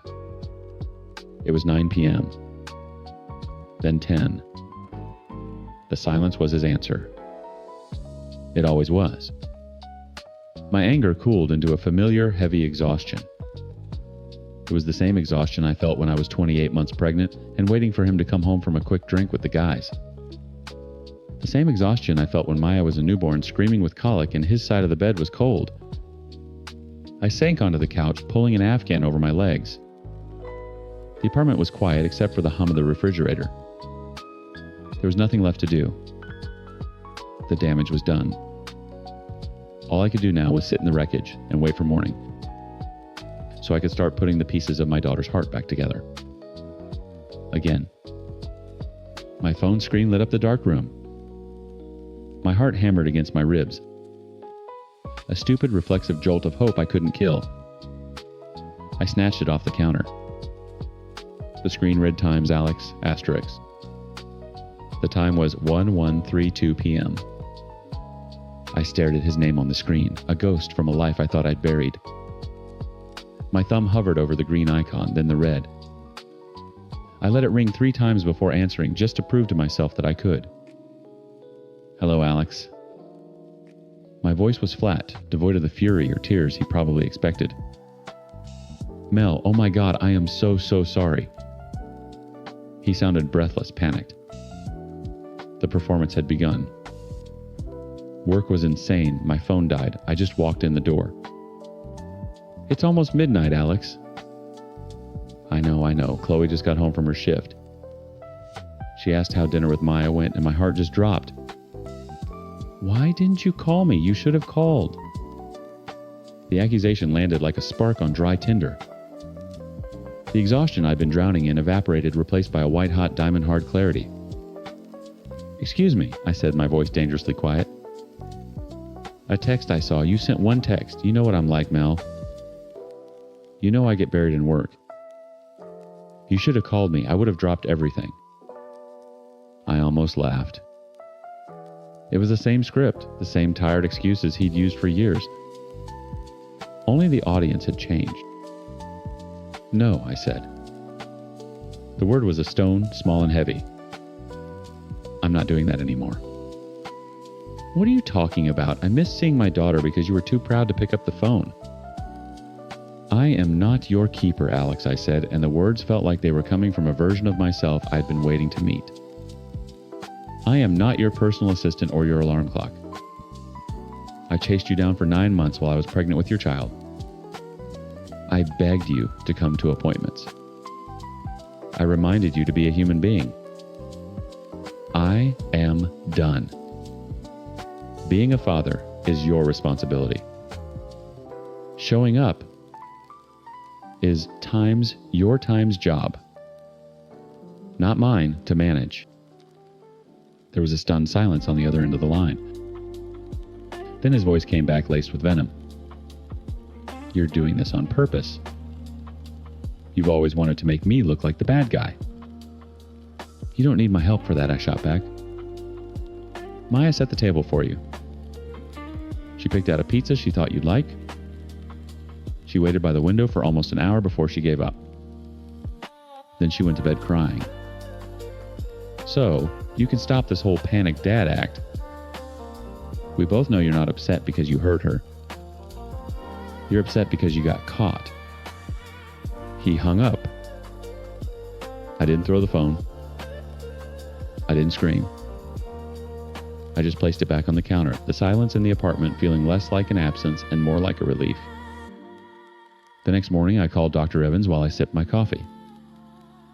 I recounted the conversation, my voice shaking slightly as I second-guessed myself. Was I too harsh? Should I have just called him for Maya's sake? Absolutely not, Melissa, Dr. Evans said, her voice a calm anchor. You held a boundary, a perfectly reasonable one. His reaction is about his own failure, not yours. You are his co-parent, not his probation officer. He is a grown man. Let him act like one. I felt a wave of validation wash over me. I did the right thing. Then I made the mistake of calling my mother. Oh, honey, she sighed after I told her the story. You know how he is. He's always been so scattered. Why make things harder? One little phone call would have saved Maya all that sadness. Mom, that's the whole point, I argued, my frustration mounting. He needs to be able to do it on his own. It's the bare minimum. The bare minimum isn't always what's best for the child, she said, her voice dripping with well-meaning, infuriating pity. Sometimes you just have to swallow your pride and be the bigger person. I hung up, feeling like I had emotional whiplash. My hard-won clarity was dissolving into a puddle of self-doubt. Was I just being stubborn? Was my pride more important than Maya's happiness? I was spiraling, replaying every conversation when my phone buzzed with a text. It was Alex. My stomach clenched. Maybe it was an apology. Maybe he'd slept on it and realized... Asterisk. Alex, Chloe's really upset. She thought we were past all this drama. She thinks you're trying to sabotage things between us. You need to fix this. Asterisk. I read the message once. Then twice. My vision narrowed until the words blurred into meaningless shapes. Asterisk. You need to fix this. Asterisk. And just like that, the fog of doubt vanished. It was never about Maya. He hadn't asked how she was this morning. He hadn't mentioned wanting to speak to her or apologize to her or make it up to her. His entire meltdown wasn't about missing a precious level 4 milestone with the daughter he'd ignored for 8 years. It was about the fact that his carefully constructed facade of the reformed doting dad had cracked and his new girlfriend had seen the monster underneath. My one and only job in this new arrangement, I realized, wasn't to co-parent. It was to be his accomplice. To cover his tracks. To text and call and nag and remind him to perform the part he'd auditioned for. And I had refused to play along. A slow, cold smile spread across my face. I looked at his pathetic, blame-shifting text one last time. I saw him for exactly what he was, a child in a man's body, terrified of his girlfriend, thinking he was anything less than perfect. My revenge wouldn't be a screaming match or a scathing reply. It wouldn't be telling Chloe the whole sordid history. It was the quiet, simple act of my thumb pressing down on the screen. Delita? I would not fix this for him. I would let him stand in the rubble of the mess he made all by himself. And I would go wake up my daughter and make her pancakes, just the two of us. Story 6. The text from my sister Chloe was like a notification from a ghost. We hadn't really spoken, not in a real way, in almost 3 years. Our relationship existed in the form of obligatory holiday texts and the occasional awkward wave across a parking lot if we happened to be visiting our parents at the same time. Asterisk. You're invited to our engagement party times, the text read, followed by a link to a pastel-colored Evite. My first thought was, times, she invited me, times. My second was, times, why asterisk? Growing up, I was the golden child. I didn't ask for the title, and I sure as hell didn't want it. It just happened. I got good grades without seeming to try. I was good at sports. Teachers liked me. It was effortless, which according to Chloe was the most offensive part. She had to fight for every A, every bit of praise, while I just coasted. Our parents never said it, not in so many words, but the dynamic was baked into the foundation of our family. I was the easy one. She was the difficult one. Resentment was the air she breathed, and I was the one polluting it. So yeah, an invitation to her engagement party felt less like an olive branch and more like a trap. But I went. I put on a clean shirt, bought a ridiculously overpriced bottle of wine, and drove to a bar that was way too cool for me. The place was packed with her fiancé Mark's friends, guys in crisp shirts with perfect hair. Chloe was holding court, a champagne flute in her hand, looking happier than I'd ever seen her. When she saw me, her smile tightened for a fraction of a second before stretching back into place. "Leo, you came," she said, her voice a little too loud. She gave me a one-armed hug that was mostly air. Wouldn't miss it. "Congrats, Chloe." We stood in silence for a beat too long. "Well, mingle," she said, gesturing vaguely at the crowd before turning back to her friends. I was contemplating making a break for the door when a voice cut through the noise. "You look as lost as I feel." I turned. A guy about my age was leaning against the wall nursing a beer. He had the same dark hair and easy smile as Mark, but his posture was looser, his eyes more amused. "Is it that obvious?" I asked. "Only to someone who also spent 20 minutes hiding in the bathroom scrolling through Reddit," he said with a grin. "I'm Alex, Mark's younger and infinitely more charming brother." I laughed. A real laugh. Leo. Chloe's younger and apparently much less social brother. We spent the rest of the night tucked away in a corner talking. It was easy. Frighteningly easy. We talked about terrible sci-fi movies, our shared hatred for cilantro, the soul-crushing despair of working in entry-level corporate jobs. It felt like I'd known him for years. As I was leaving, he grabbed my arm. "Hey, I'm serious about that terrible movie marathon," he said. "Give me your number." I did. And that was the beginning. Over the next year, Alex became my best friend.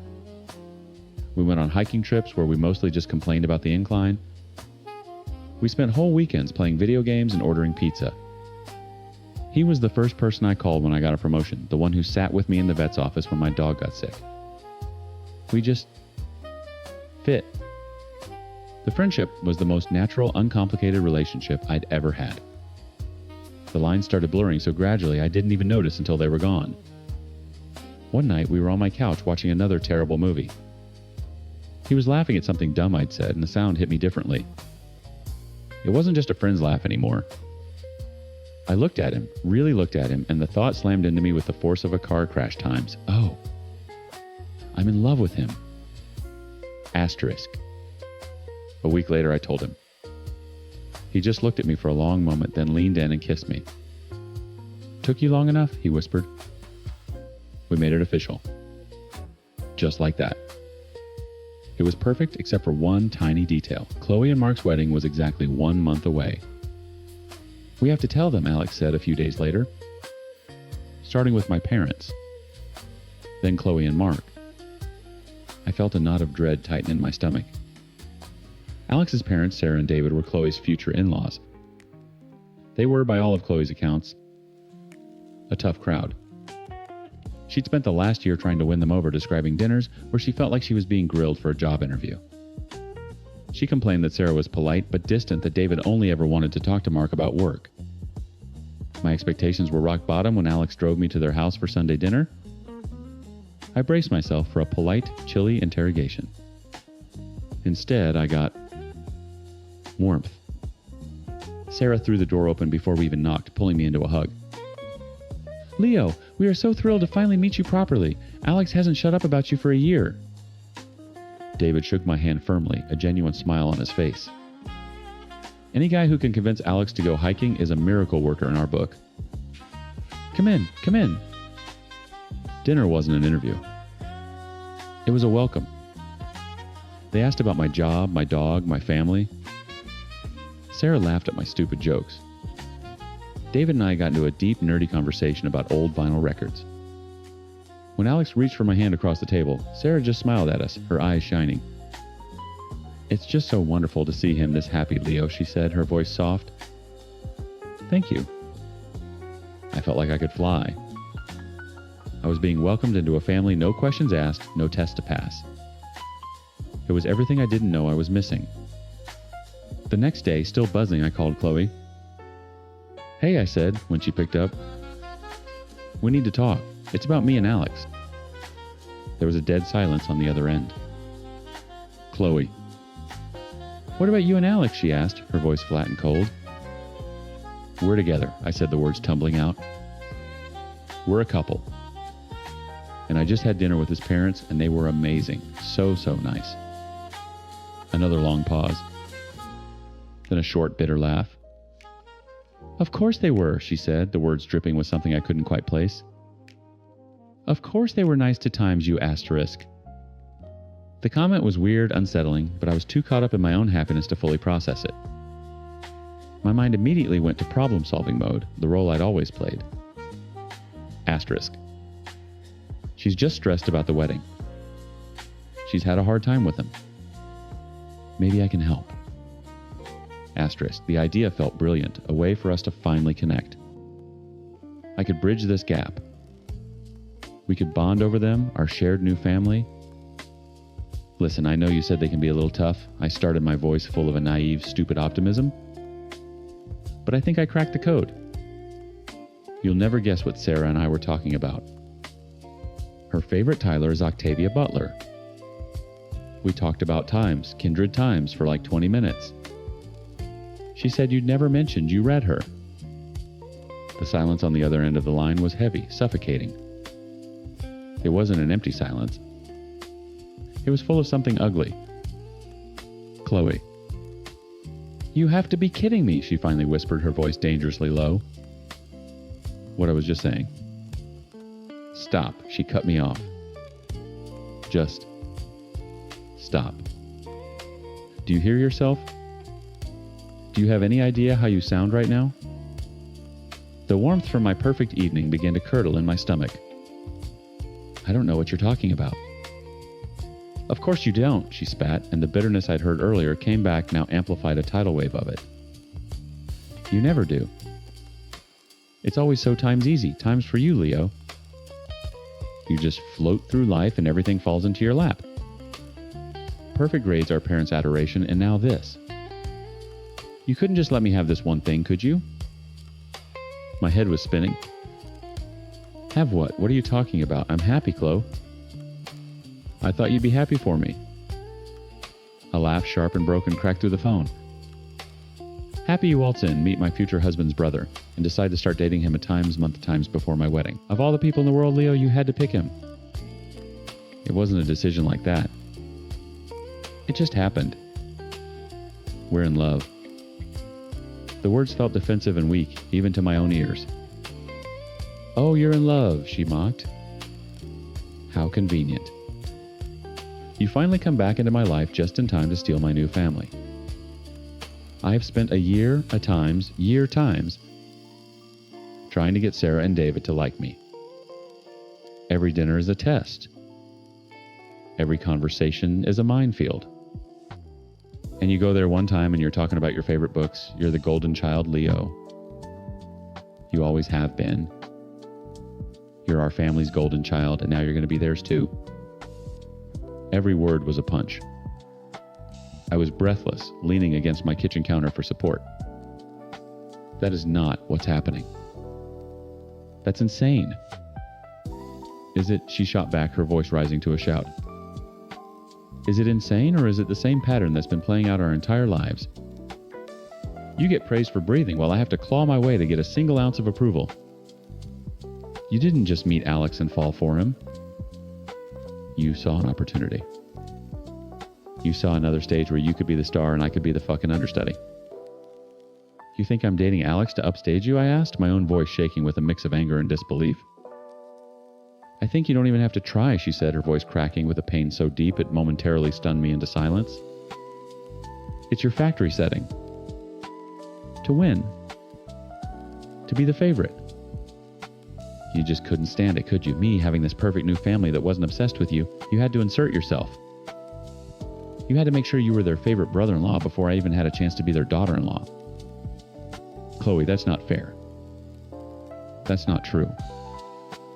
Goodbye, Leo. The line went dead. I stood there for a long time, the phone still pressed to my ear, listening to the dial tone. My heart was hammering against my ribs. The walls of my apartment felt like they were closing in. Her words echoed in my head, twisting my happiness into something ugly and calculated. Asterisk. You saw an opportunity. Asterisk. Asterisk. You had to steal my new family. Asterisk. My first instinct was pure white-hot rage. How dare she? How dare she take this beautiful, simple thing with Alex and paint it as some malicious, lifelong plot against her? I paced my living room, the phone now clutched in a white-knuckled grip. I could call Sarah. I could call her right now and tell her everything. Asterisk. Just so you know, your future daughter-in-law thinks you're cold and judgmental. She sees your family as a prize to be won, and she's furious that I won it first. Asterisk. The thought was intoxicating. It was a perfect swift revenge. I could burn it all down. I pictured Sarah's kind face, her warm smile turning confused, then hurt. I imagined the awkwardness, the tension that would poison every family gathering from now until forever. I would prove Chloe right. I would become the person she accused me of being, the one who wins no matter the cost. I dropped the phone onto the couch as if it were on fire.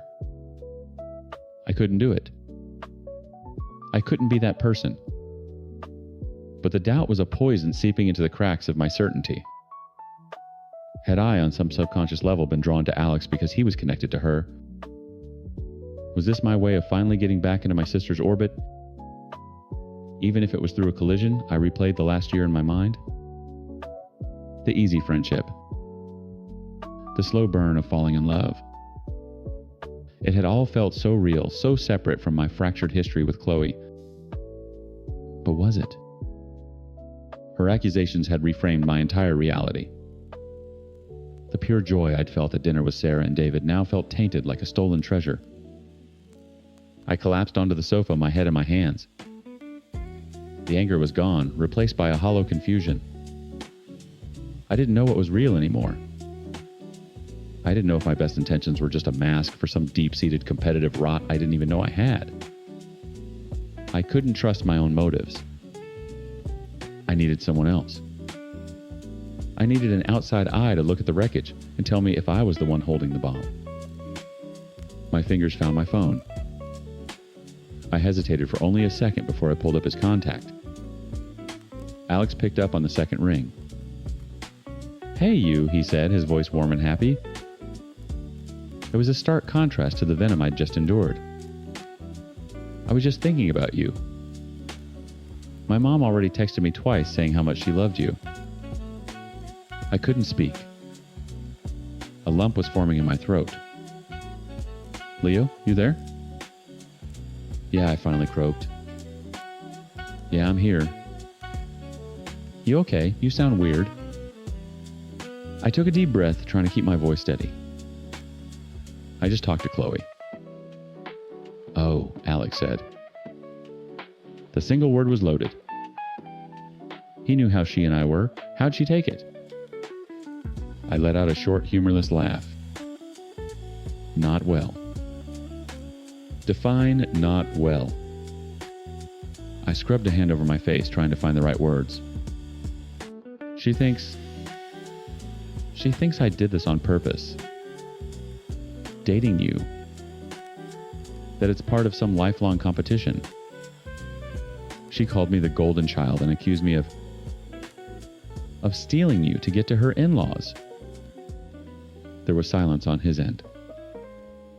Not a heavy, angry silence like Chloe's, but a thoughtful one. I held my breath, waiting for his judgment. "Well," he said slowly, "she's not wrong about the golden child part." My stomach dropped. "What?" "From the little Marks told me and what I've seen, she's always felt like she's in your shadow. That part at least is real to her."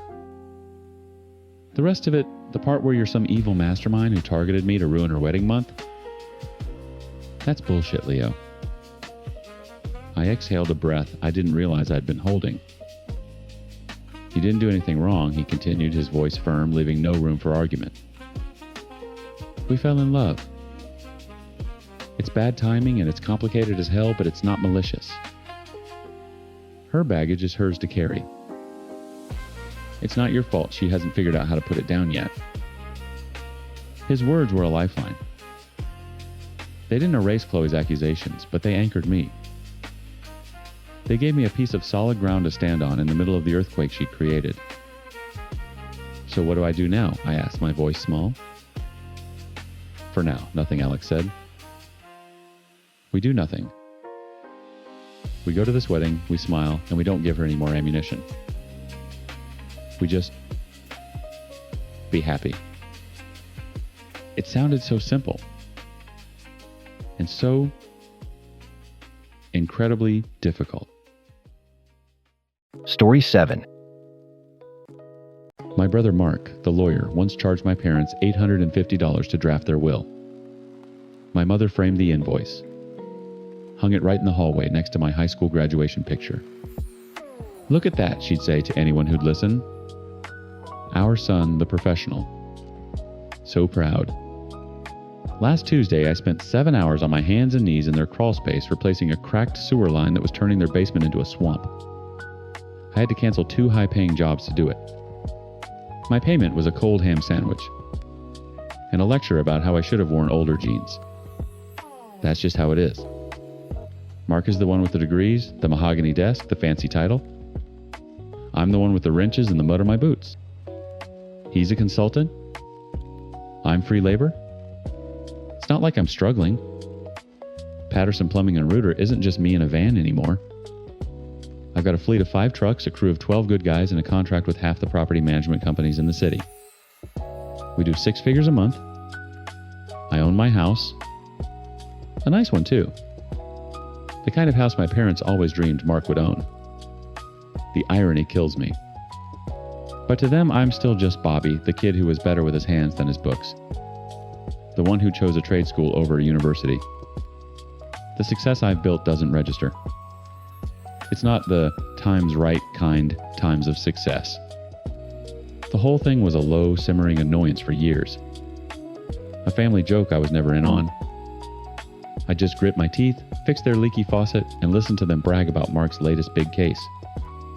But then they came for my daughter, and the joke wasn't funny anymore. It happened last Sunday. My parents were over for dinner. My daughter Maya, who's 17 and has more brains and heart than my entire family combined, was telling them about her plans after graduation. Her face was lit up, full of that pure, uncut optimism only a teenager has. I got accepted into the veterinary technician program at the community college, she announced, beaming. I'll be able to work at the animal shelter helping with surgeries and everything. It's a 2-year certification. My wife Sarah and I were thrilled for her. Maya has wanted to work with animals since she was old enough to say doggy. My mother, however, arranged her face into a mask of polite concern. It's the same look she gets when she sees a stain on a tablecloth. A technician, she said, drawing the word out like it tasted sour. Oh, that's nice, dear. My dad chimed in, wiping his mouth with a napkin. But you're so smart, Maya. Why not a veterinarian, a doctor? Think of the prestige. I don't want to be a vet, Maya said, her smile faltering. I like the hands-on work. The techs do so much of the direct care. That's what I love. Don't sell yourself short, my mother cooed, reaching across the table to pat Maya's hand. We just want you to reach your full potential. You don't want to get stuck in a job where you're just assisting someone else. Her eyes flicked to me for a fraction of a second. And there it was. The unspoken indictment. Asterisk.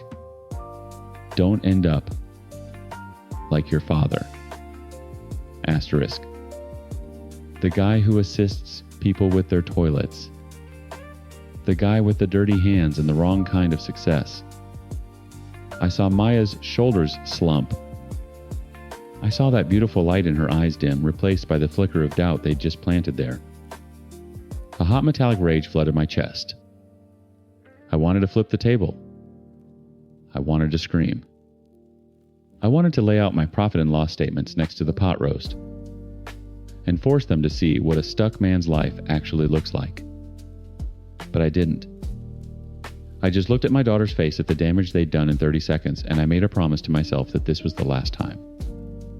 The absolute last time they would treat my family, my profession, or my life as second class. The universe, it seems, has a twisted sense of timing. 4 days later, the storm hit. They called it a 100-year flood.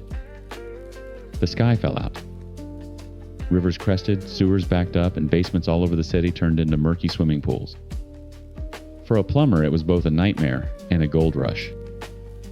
My phone started ringing at 3 a.m. and didn't stop. By noon, I was running on pure adrenaline and 4 cups of coffee. Every one of my guys was out on a call, and the dispatch board was still lit up like a Christmas tree. I was in my truck heading to an elderly woman's house where the main line had backed up into her bathtub when my personal cell rang. The screen flashed, "Mom." I knew before I answered. "Bobby, thank God." She shrieked, the panic in her voice so thick I could barely understand her. "The basement, it's a disaster. The sump pump failed, there's at least a foot of water, and it's rising. You have to come right now."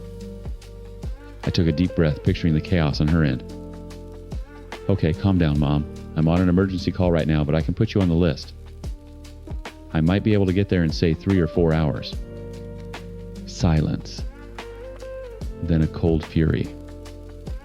Asterisk. 4 hours times.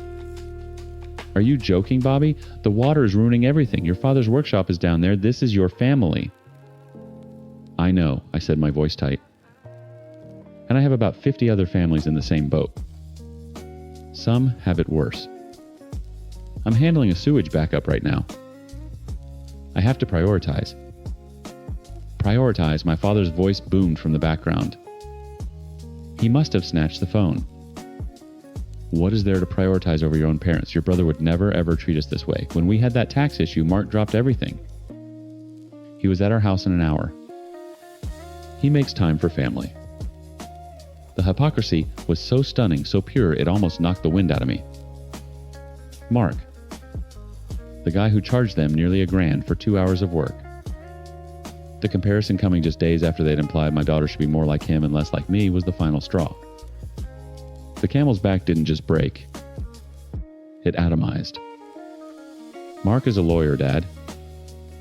"This is plumbing. You can't compare." "The hell I can't," he roared. "We need you. Stop being a selfish jerk and get over here."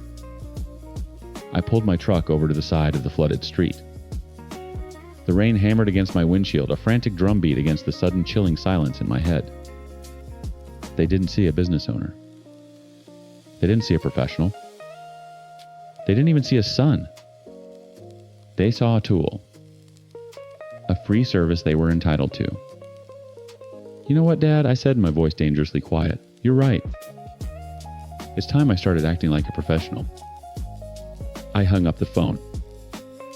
The rain kept coming down. My work phone buzzed again, another desperate customer. I ignored it. I stared at my personal phone at the contact picture of my smiling parents. A strange calm washed over me. The anger was gone, replaced by a cold, hard clarity. They wanted a professional.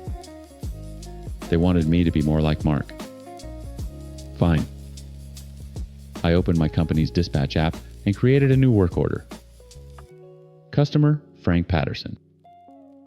Address, my childhood home. I keyed in the details for an emergency sump pump replacement and sewage overflow mitigation. Then, I dialed my mother's number. She picked up on the first ring. "Bobby, are you on your way?" "Patterson Plumbing, this is Bobby," I said, my voice flat, and even the one I use for difficult clients. I reviewed a request. "Due to the citywide state of emergency, we are only accepting priority jobs. All emergency calls are subject to a fee of $450 per hour with a 3-hour minimum payable in advance. Parts are extra. The silence on the other end was so complete I thought the call had dropped. Bobby, what on earth are you talking about? She finally whispered. That's the standard rate, Mom. But for you, I can offer our friends and family discount. That brings it down to $300 an hour. $900 plus the cost of a new pump. I can take a credit card over the phone and I'll be there in 45 minutes. You want to charge us, my father yelled, his voice a distorted roar. You're going to charge your own parents $900. Yes, I said. The word felt solid. It felt real. That's the price for a professional to drop everything and come fix your emergency. You wanted me to be more like Mark. Well, Mark sends you a bill. This is my bill. I heard my mother start to cry. I don't understand why you're being so cruel. It's not cruel, Mom. It's business. It's the business that pays my mortgage. It's the business that's going to pay for Maya to become a vet tech, a job you seem to think isn't good enough. The shot landed. Dead air. So do you have a Visa or a MasterCard? I asked. This is extortion, my father bellowed. No, Dad. This is plumbing. You're welcome to call someone else. I hung up. My hands were shaking, but not from anger. It was the terrifying thrill of a locked door finally being kicked off its hinges. I drove to the elderly woman's house and got to work. 30 minutes in, my phone buzzed. It was a text from my dad. A picture of my mother's credit card front and back. I processed the payment right there on my phone, sent them a receipt via email, and packed up my tools. When I pulled up to their house, the scene was exactly as I'd pictured. Water lapping at the basement windows. My dad was standing on the porch, arms crossed, face like a thundercloud. He didn't say a word as I walked past him with my toolbox and a brand new top-of-the-line sump pump. My mother was in the kitchen wiping her eyes. She looked at me, her expression a mix of betrayal and desperation. The basement stairs are this way, she said, her voice brittle. I didn't offer a hug. I didn't say a comforting word. I was their contractor. For the next 2 hours, I worked. I waded through the murky, knee-deep water, the stench of mildew and wet cardboard thick in the air. I ripped out the old dead pump, my hands moving with an efficiency born of 20 years of practice. I installed a new one, replumbed the discharge line to handle the immense pressure, and snaked the main drain to make sure there were no blockages from the overwhelmed city sewer. I was fast, clean, and professional. I was worth every damn penny. When the new pump kicked in with a powerful hum, the sound was more satisfying than a standing ovation. The water level immediately began to drop. I packed my tools in silence. Back upstairs, I washed my hands at the kitchen sink.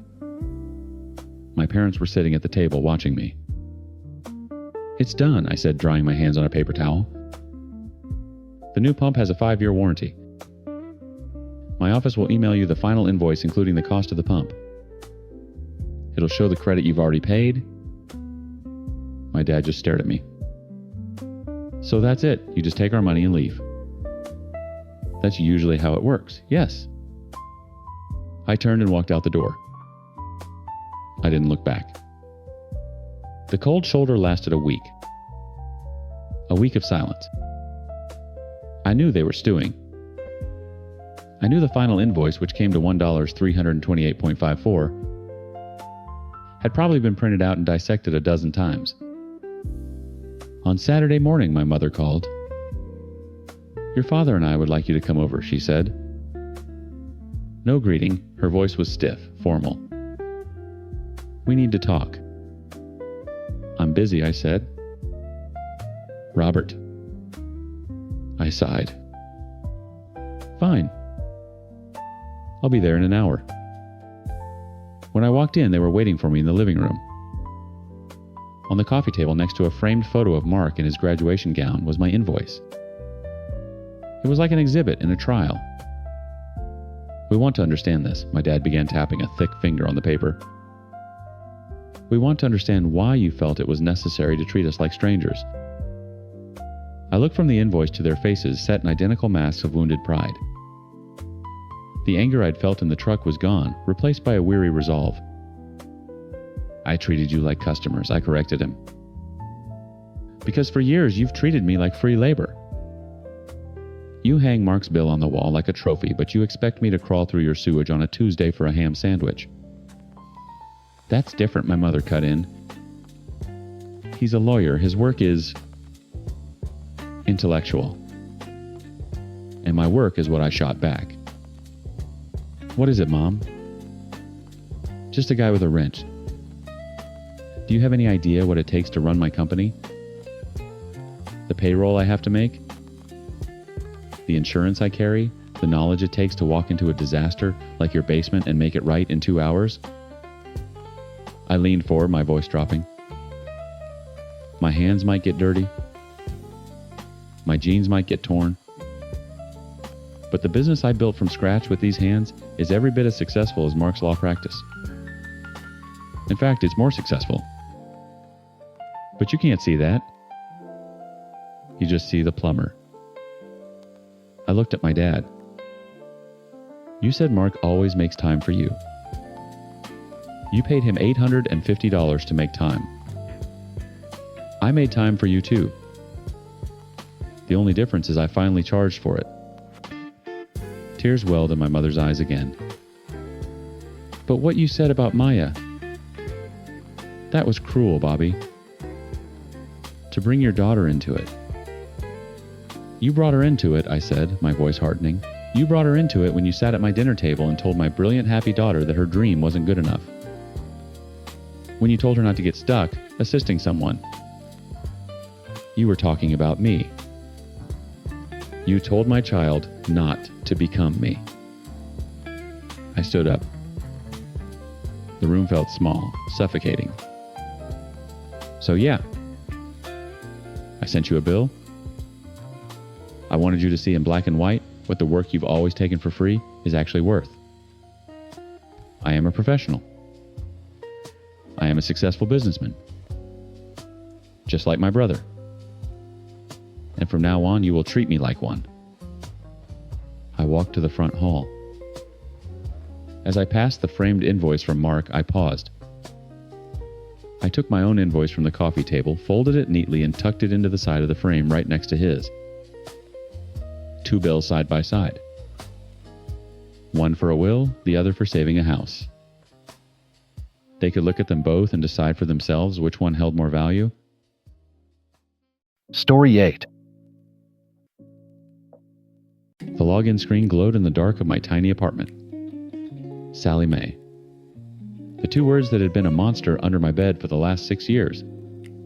I typed in my password, my heart thumping a stupid, frantic rhythm against my ribs. The number popped up on the screen. To $843.17. That was it. The last of it. The final soul-crushing payment on a mountain of debt I'd been chipping away at since my first day in an ambulance. 6 years of ramen, of secondhand scrubs, of saying no to vacations and yes to every overtime shift offered. In 3 days, my next paycheck would hit and that number would become a beautiful, glorious 0. For the first time in my adult life, I was about to have breathing room. An extra grand a month that wasn't earmarked for a past I was trying to outrun. I could replace my couch, which had a suspicious spring that jabbed you in the thigh if you sat on it wrong. I could take a trip somewhere that didn't involve a gurney. I could just be. My phone buzzed on the coffee table, rattling against a water glass. Asterisk. Mom. Asterisk. I stared at the screen, the joy draining out of me like blood from a bad wound. I knew I shouldn't answer. It was after 10, which meant she was home from her shift at the diner, her feet were aching and her mind was spinning. Nothing good ever came from a post-10 p.m. Call from Mom. I answered anyway. Hey, Mom. Chloe, you awake? Her voice was thin, frayed at the edges. Just got in. Long shift. Always a long shift for you, she said. It wasn't a compliment. I I was just thinking about Becca.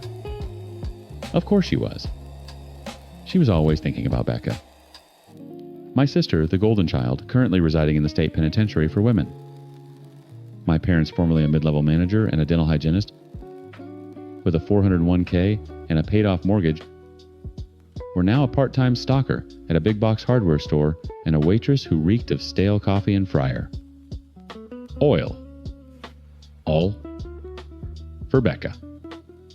All because when Becca showed up on their doorstep panicked and covered in someone else's blood, they didn't call the police. They helped her clean up. They lied. Accessory after the fact. Obstruction of justice. They got 2 years, Becca got 10. They lost their jobs, their pensions, their house. They got out 6 months ago and moved into a cramped one-bedroom apartment over a laundromat. And they got slapped with court fines so high they might as well have been a life sentence. Aunt Carol called Mom, continued her voice, dropping into the conspiratorial whisper she used when talking about Becca as if the parole officers were listening through the phone lines. She spoke with Becca's lawyer. He said she's doing okay. Taking a pottery class? That's nice, I said, my voice flat. Pottery? Of course. Becca was probably sculpting the perfect clay-based alibi. It's not nice, Chloe. It's hell, Mom snapped. We can't talk to her. We can't write to her. We can't even see her. Not one visit until those fines are paid. The lawyer said we might get a waiver for phone calls if we show significant progress on the payment plan. There it was. The topic that had become the background music to my life for the past 6 months. The fines. The money. The only thing standing between my parents and their precious imprisoned daughter. I know, Mom. It's a tough situation. A tough situation, she scoffed. Your father's back is thrown out from lifting boxes of patio furniture, and my tips tonight barely covered gas money. This isn't tough, Chloe. This is impossible. A heavy silence hung between us. I knew what she was doing. I could feel the hook being baited. I just stared at the $843.17 on my laptop screen. My number. My freedom. I have to get to bed, Mom. Early start tomorrow. Of course, she said, her voice dripping with manufactured martyrdom. Get your rest. The next Saturday, I made my obligatory weekly visit. Their apartment was suffocating. The air was thick with the smell of my dad's off-brand cigarettes and something vaguely like burnt toast. The walls were covered in pictures of Becca. Becca at her prom. Becca at her graduation. Becca on a beach, laughing her hair golden in the sun. There was one small framed photo of me on the bookshelf, a picture from my paramedic academy graduation, tucked behind a porcelain angel Becca made in 3rd grade. I was a supporting character in the story of my own family. Dad was in his recliner, a heating pad draped over his lower back, watching a game show. He grunted a hello. Mom was at the small kitchen table, a pile of envelopes, and a calculator in front of her. Look at this, she said, not as a greeting, but as a command. She shoved a piece of paper in my face. It was a notice from the county court. The balance was obscene. 5 figures. The monthly payment due was more than their rent. They just don't stop, do they, she said, her hand shaking slightly. It's a shakedown. It's the sentence, Mom, I said, setting my purse down. It's a leash, Dad grumbled from his chair. A way to keep punishing us. To keep us from our daughter. I just nodded and started making coffee, my usual Saturday ritual. It was easier than talking. As I filled the pot with water, I watched my mother's eyes drift to my purse. A nice one, a designer knockoff I'd bought myself as a little, you're almost there gift. Then her eyes flicked over to me, up and down, taking in my clean scrubs, my sturdy work boots, my newish-looking jacket. That's a nice coat, she said. Her voice was too casual. Must have cost a bit. It was on sale, I lied. Over coffee, the questions started. They were subtle at first. Little jabs disguised as chit-chat. Did you guys get that raise the union was talking about? Dad asked, not taking his eyes off the TV. It's still in negotiations, I said. Heard on the news that paramedics can make 6 figures with enough overtime, Mom added, stirring her coffee so hard it sloshed over the rim of her mug. Is that right? If you never sleep, I said, my stomach tightening. They knew. They had to know. They'd watched me work 60-hour weeks for years. They'd heard me complain about the debt. They must have been counting down the days right along with me, but for a very different reason. My finish line was their starting block. The next week, the pressure cranked up. Text from Mom in the middle of my shift, a picture of another court notice with a sad face emoji. A late-night call from Dad, his voice thick with cheap whiskey, rambling about how he saw a girl who looked just like Becca at the store, and it nearly broke his heart. I was at their place again, dropping off groceries I knew they couldn't afford when I saw it. Mom was on the couch, pretending to be asleep, but her laptop was open on the coffee table. The screen was lit up. It was my bank's homepage. She must have seen me looking at it on my phone once and memorized the name. She hadn't gotten in, of course, but she'd been trying. She was trying to see my balance. My blood ran cold. They weren't just dropping hints anymore. They were doing reconnaissance. They were calculating. My extra $1,000 a month wasn't just a fantasy about a new couch. To them, it was a line item in their budget. It was their significant progress on the Becca Fund. I left the groceries on the counter and walked out without saying a word. The silence lasted for 3 days. It was a tense, heavy, quiet that felt louder than their usual nagging. I knew they were planning something. A summit. A final appeal. On Wednesday, my last day before the direct deposit that would change everything, my phone rang. It was Dad. His voice was different. No whining, no guilt. Just a flat, serious tone I hadn't heard since before the arrest. Chloe, he said. Your mother and I need to see you, tonight. Come for dinner. I'm kind of tired, Dad.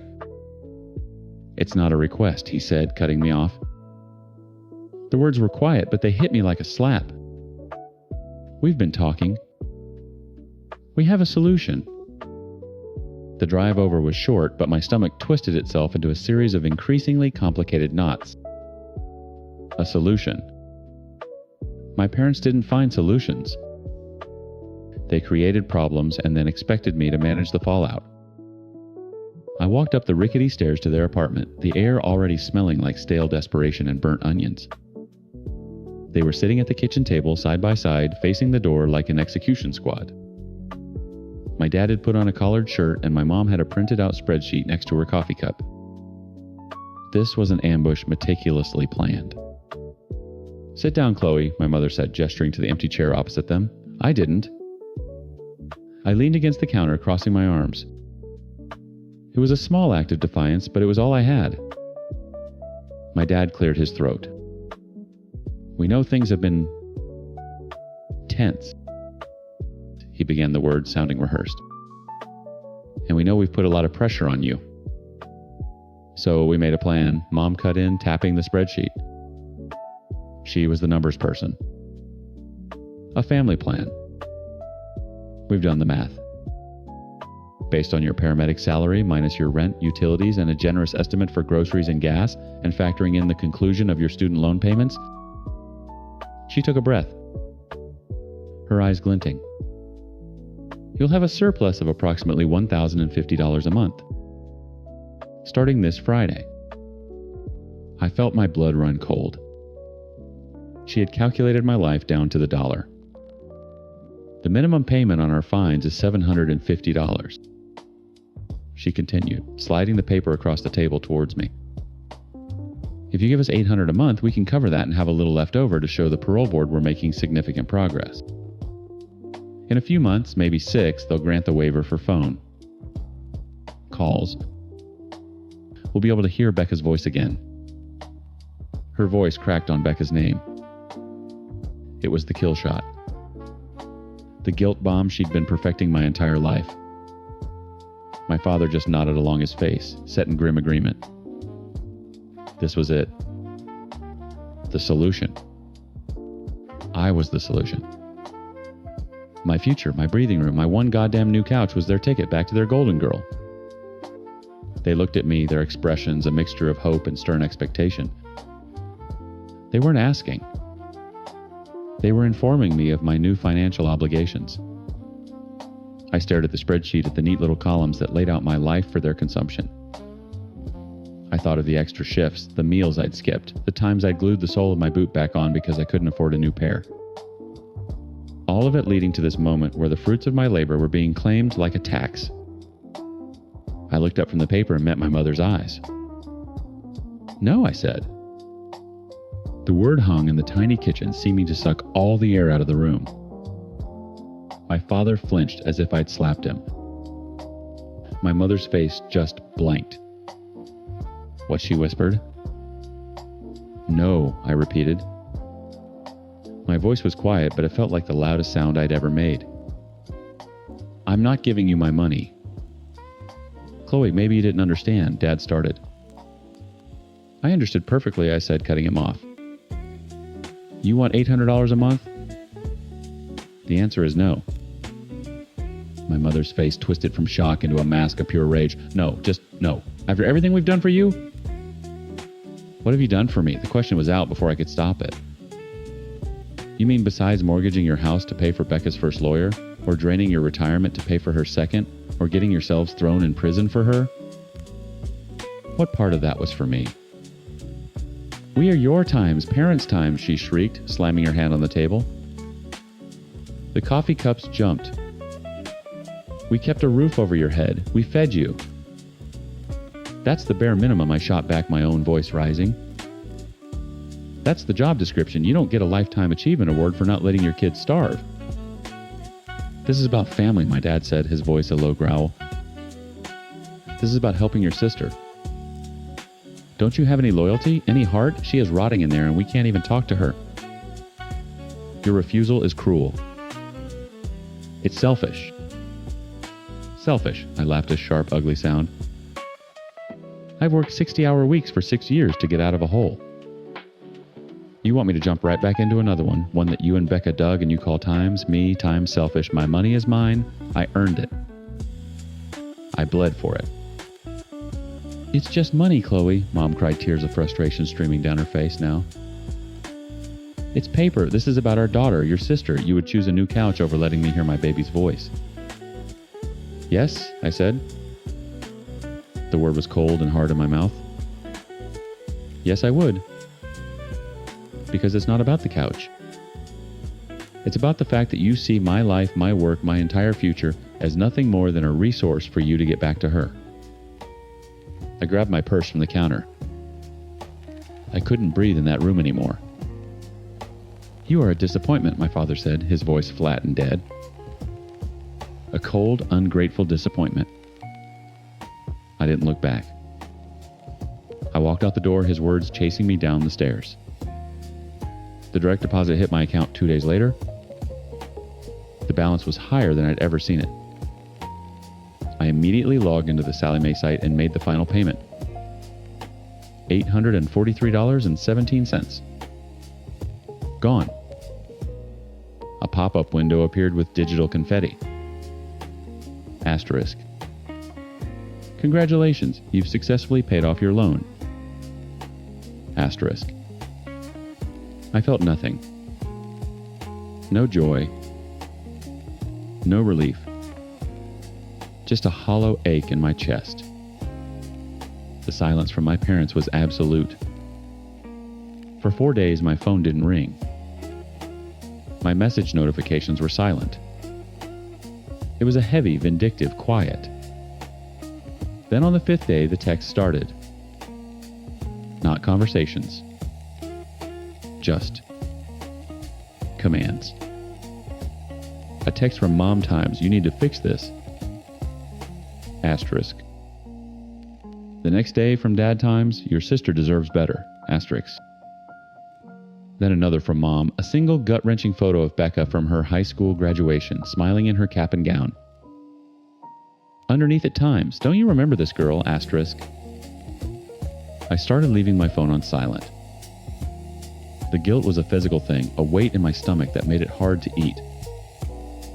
I'd be in the back of the ambulance doing chest compressions on a stranger, and my dad's voice would echo in my head.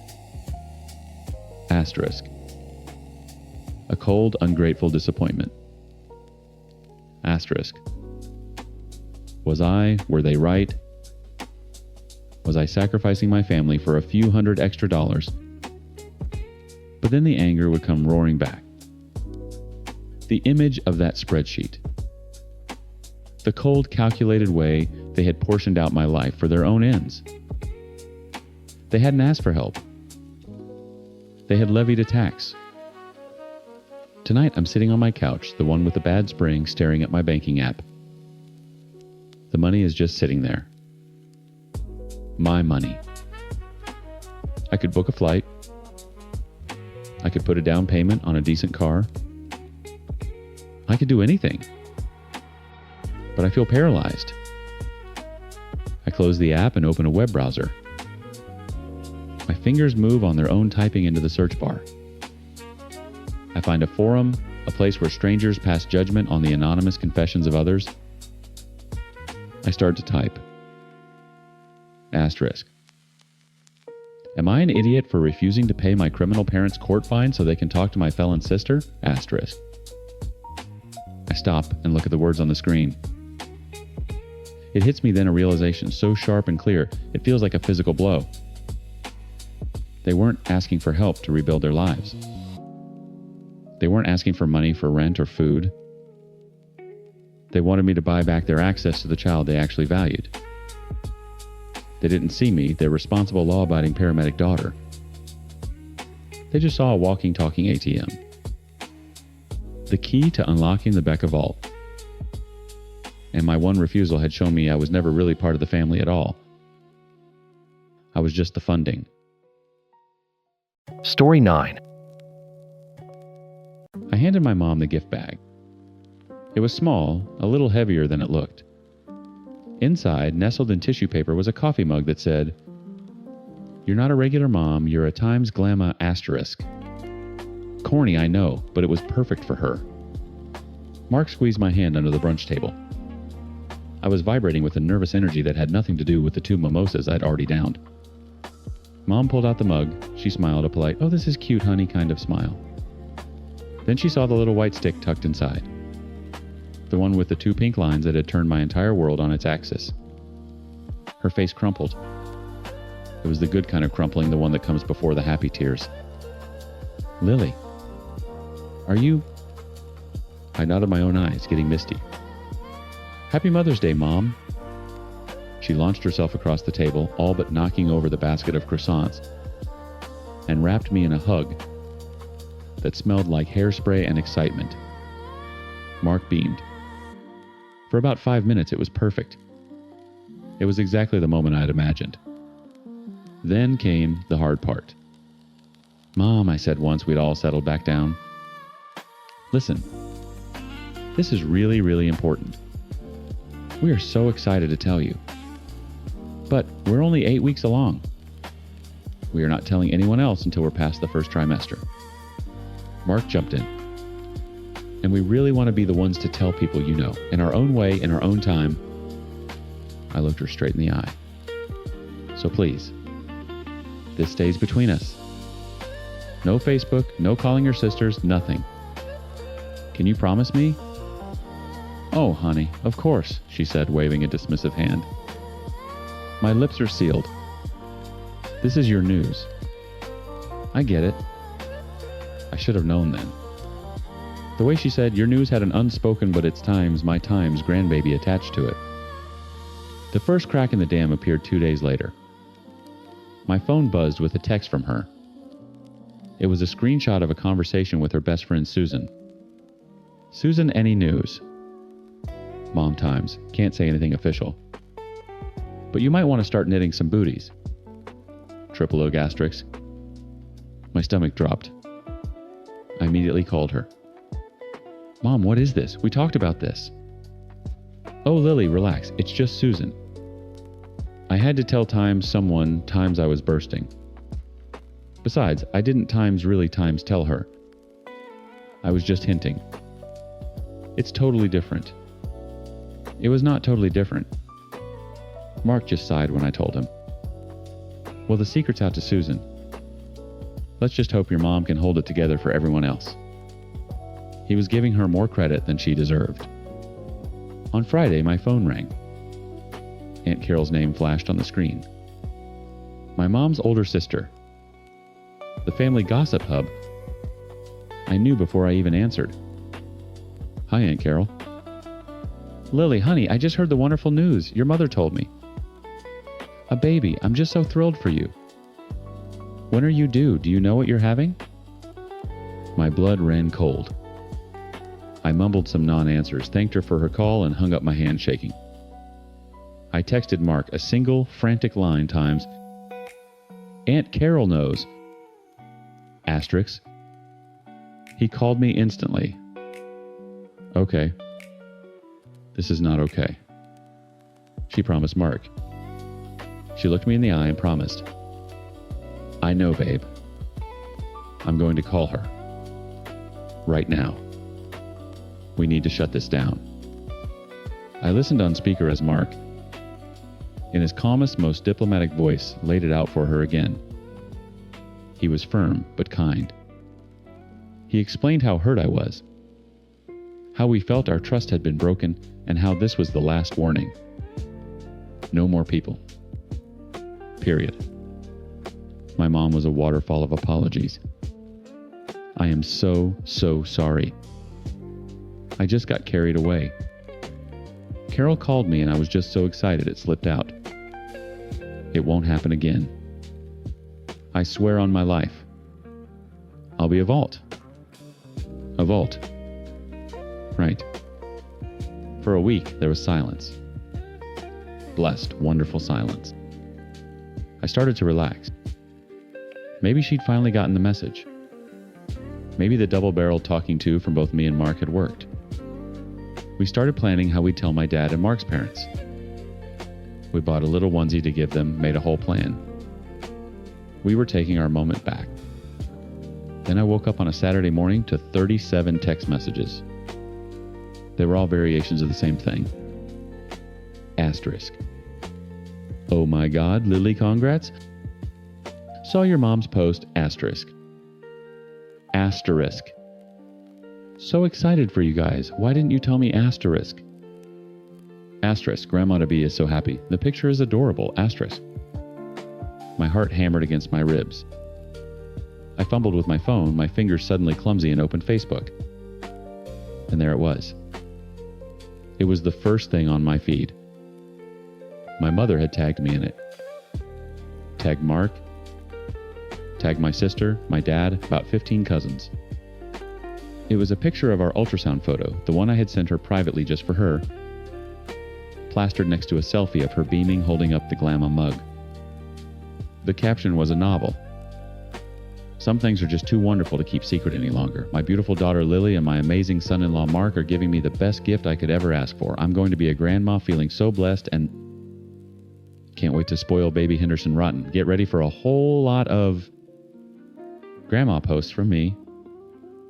Number Grandma Toby. Number so excited. Number blessed. Number baby on the way. It had been posted 14 hours ago. 14 hours. It had 184 likes and 97 comments. Comments from my high school friends. Comments from Mark's coworkers who he wasn't even close to. Comments from distant relatives in another state who we hadn't even thought about telling yet. She had stolen it. She had taken our one single piece of news, the most personal, fragile, monumental news of our lives, and she had made it about her. Her excitement, her new title, her platform. I scrolled through my text, my vision blurring with rage. And there at the very top was a message from her. Sent at 1203 a.m. Asterisk. So excited. Can I post my big news asterisk? she hadn't even waited an hour for a reply she knew she wouldn't get. She'd just asked for performative permission before doing exactly what she wanted to do anyway. Mark came into the living room holding 2 mugs of coffee. He saw the look on my face and put them down. "What is it?" he asked, his voice soft. I just turned the phone screen towards him. I watched his face shift. From confusion to disbelief to pure, unadulterated fury. He took the phone from my hands. He scrolled. He read the comments. He looked at the timestamp. 14 hours, he said, his voice dangerously low. She let this sit here for 14 hours. I finally found my voice. "She robbed us, Mark." He pulled me into a hug, his arms a steel cage of anger. "I'm going to call her." "No," I said, pulling away. "Not you. Me." My phone started buzzing in my hand. It was her. Calling me. Probably to gush about all the wonderful comments she was getting. I hit ignore. A text popped up immediately. Asterisk. "Why aren't you answering? Did you see my post? Everyone is so happy, asterisk." I couldn't even form words. I just stared at the message, a hot, bitter wave of betrayal washing over me. My thumb started typing a message full of fire and venom. I was about to hit send when another text from her came through. Asterisk. Fine, I took it down. Only a few people even saw it anyway. Don't be so dramatic. Asterisk. Asterisk. Only a few people saw it. Asterisk. The words glowed on the screen, a monument to her delusion. A few people, 184 likes, and 97 comments were not a few people. They were a stadium full of people she had invited to a party I was supposed to be hosting. My thumbs flew across the screen, raw and furious. Before I could second guess myself, I hit send. Asterisk. Call me. Now. Asterisk. My phone rang less than a second later. I jabbed the green icon. What have you done? I didn't even say hello. Lily, for God's sake, I took it down. You don't need to be so hostile. I was just excited. Her voice was high and tight, the one she used when she was pretending to be the wounded party. Excited? You call this excited? You plastered my private medical information all over the internet after Mark begged you to keep your mouth shut. You stole our announcement. Ours, Mark and I, don't get to have that moment now. You took it. Oh, stop being so ridiculous, she snapped, the victim act already cracking. I did not steal anything. I shared my joy. Is a grandmother not allowed to be happy? Is that the new rule?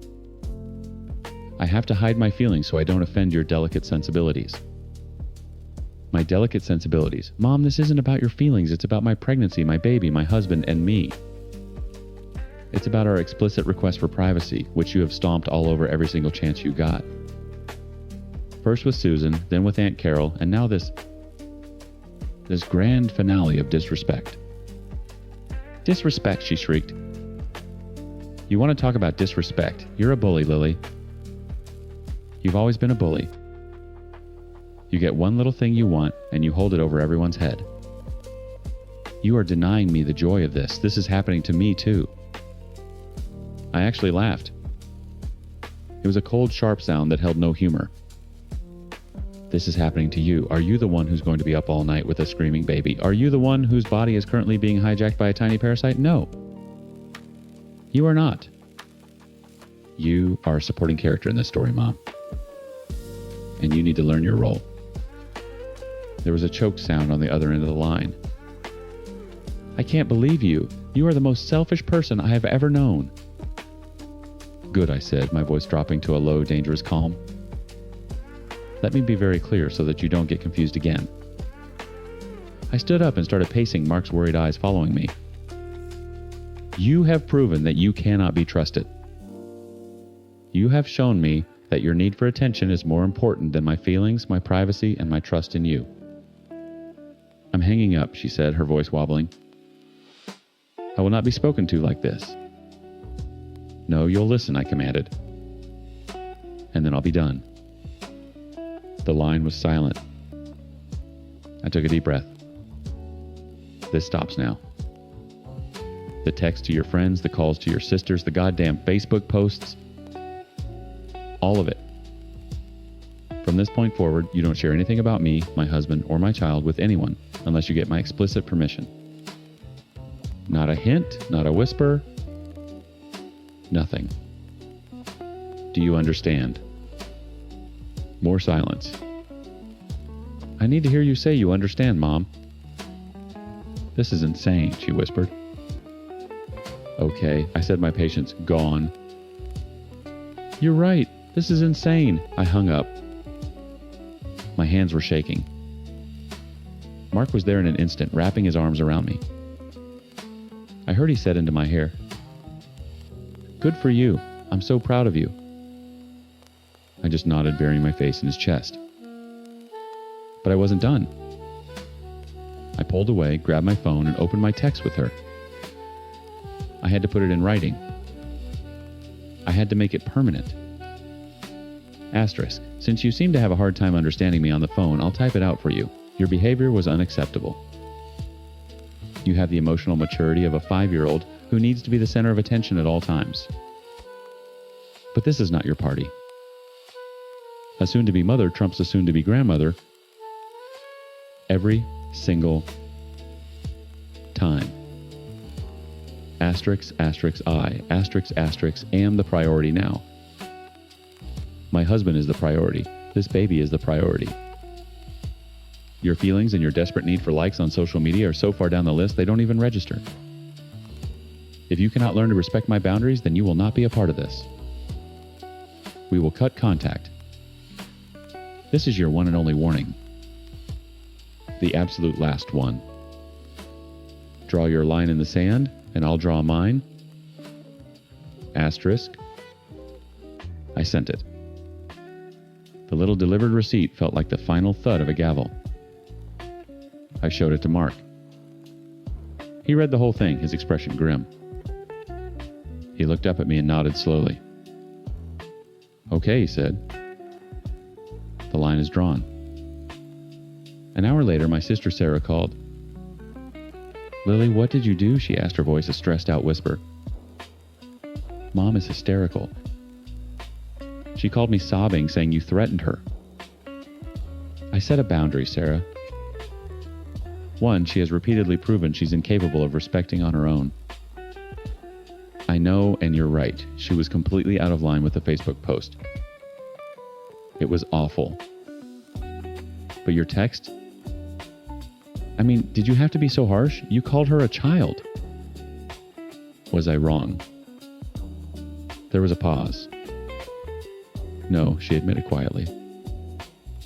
But you know how she is. You just poured gasoline on the fire. The fire was already burning my house down. I just put it out with the first thing I could find. I sighed, rubbing my forehead. Look, I know you're in a tough spot. It was the unspoken truth between us. Sarah was still financially tied to our mother. Mom had co-signed on her apartment lease and was still paying her car insurance. Sarah couldn't afford to rock the boat. I could. She's telling everyone you're a major a-hole, Sarah said, her voice laced with the exhaustion of being the family mediator. She's convinced she's the victim here. That you're ungrateful and cruel and trying to take her grandbaby away from her. Let her, I said, and the lack of anger in my own voice surprised me. It was just resignation. Let her think whatever she wants. I don't care anymore. My only concern is protecting my own family. The one Mark and I are building. After we hung up, I sank onto the couch next to Mark. He put his arm around me and I leaned my head on his shoulder. My own mother thinks I'm an asshole, I said softly. She's wrong, he said, kissing the top of my head. You're a mama bear. You just found your roar. He was right. This wasn't just about a stolen announcement or a tacky Facebook post. It was the first battle in a long war I hadn't known I needed to fight. It was a line in the sand. From now on, every decision from who was in the delivery room to whether we posted pictures of our child online would be ours and ours alone. She had wanted to be a Times Glam Ma asterisk. Fine. But I was the mom. And my reign had just begun. Story Teen. It started with the little things. The way her phone was always angled away from me. The late night work emergencies from a woman who worked in marketing. The laughter that wasn't for me but for a glowing screen in a dark room. I wasn't a fool, but I was a husband. A father. You try to believe the best you know. You build a life for 15 years. You don't just torch it because of a weird vibe. We were sitting on the couch after the kids, Ben and Maya, were finally asleep. The TV was on some show she liked that I couldn't stand. I was trying to hold her hand, but it was like holding a fistful of wet sand. Limp. Unresponsive. What's wrong, Sarah? I asked, my thumb tracing circles on her knuckles. You seem far away. She pulled her hand back, tucking it under her leg. I'm just tired, Mark. It feels like more than tired. She let out a long theatrical sigh. The kind that says, times, here we go again, asterisk. Fine, you want to know, it's us. We're in a rut. The spark is just gone. The spark is gone. I felt my stomach clench. It's the cliche people use when they're too cowardly to say what they really mean. What does that even mean? We have a life, a family. We're not teenagers sneaking out to make out in a car. We build things. That's the spark. See, that's the problem, she said, finally looking at me. Her eyes were cold. You think building things is enough. I need to times something. She stood up and went to bed. I sat there in the blue light of the television, the canned laughter mocking me. She needed to feel something. I felt something right then, a cold, hard knot of dread. A week later, I got my proof. I came home early from work. A project wrapped ahead of schedule, and I was looking forward to surprising the kids. As I walked in, I heard Sarah in the kitchen on the phone. Her voice was different. Softer. Giddy. The voice she used with me back when we first met. I can't wait either, she was cooing. Just a few more things to get in order. He has no idea, Rick. No, he just thinks I'm stressed from work. Rick. The name hit me like a physical blow. Rick was the new director at her company. She'd mentioned him a few times. Super smart, she'd said. A real visionary. I'd thought nothing of it. I backed out the door silently, my heart hammering against my ribs, and walked around the block. I sat in my car for 20 minutes, just breathing. When I went back inside, I pretended I'd just arrived. She was at the counter smiling, chopping vegetables for dinner. A perfect picture of a happy wife. The duplicity was staggering. That night I waited. I waited until the house was still, until the only sounds were the hum of the refrigerator and the frantic beating of my own heart. Her laptop was on the coffee table, left open. An engraved anniversary gift from me. She'd always been careless with it. I sat down. The messaging app was still open. And there it was. 6 months of a life I knew nothing about. Asterisk, Rick, woke up thinking about you. Can't wait until this is our everyday. Asterisk. Asterisk, Sarah, me too. Last night was incredible. I've never felt that way before. Asterisk. Asterisk, Rick soon. Have you thought more about telling him? Asterisk. Asterisk, Sarah, I'm getting there. I tried to bring it up, told him the spark was gone. He doesn't get it. But I can't live this half-life much longer. Our future is worth the fight. Asterisk. Asterisk. Our times future. I scrolled up, my hands shaking. Pictures of them at a winery I didn't know she'd visited. Jokes about my boring taste in music. Plans for a trip to the coast after she'd finally left me. It wasn't just an affair. It was a replacement life, fully furnished and waiting for her to move in. I felt the floor drop out from under me. The woman I had built my world around was a stranger. An enemy living inside my home. I closed the laptop and walked upstairs. She was in bed scrolling on her phone, bathed in its white glow. She looked up, annoyed by the intrusion. What? I stood in the doorway, my voice dangerously calm. Who is Rick? Her face went blank. A flicker of panic, then a wall of defiance. She put the phone down. What are you talking about? Don't lie to me, Sarah. I saw the messages. All of them. The last 6 months. Silence. She just stared at me, the gears turning in her head, calculating her next move. The lie was dead, so she moved to a different strategy. Truth. The most brutal version of it. She took a deep breath and sat up, pulling the covers around her like armor. I'm glad you know, she said, her voice steady. I'm sorry you found out that way, but I'm not sorry it happened. I leaned against the doorframe, my legs threatening to give out. You're not sorry. No, she said, and for the first time she looked me straight in the eye. What I have with Rick? It's the deepest emotional connection I have ever felt with anyone. He sees me. The real me. With him I feel alive. Each word was a nail in the coffin of our marriage. Asterisk. The deepest emotional connection I have ever felt. Asterisk. 15 years, 2 kids, 1 mortgage, and 1,000 inside jokes, all erased by a 6-month fling with a visionary from her office. I pushed off the doorframe, my shock hardening into something else. Something cold and sharp. This wasn't a mistake. This was a choice. So that's it, you're just going to throw our family away. I don't know what I'm going to do, she said, a hint of frustration in her voice, as if I were the one being difficult. This is all happening so fast. Fast, I almost laughed. You've been planning a future with this guy behind my back for half a year. I walked over to the bed and stood over her. I wasn't trying to be intimidating, I was just trying to understand the stranger sitting in my wife's place.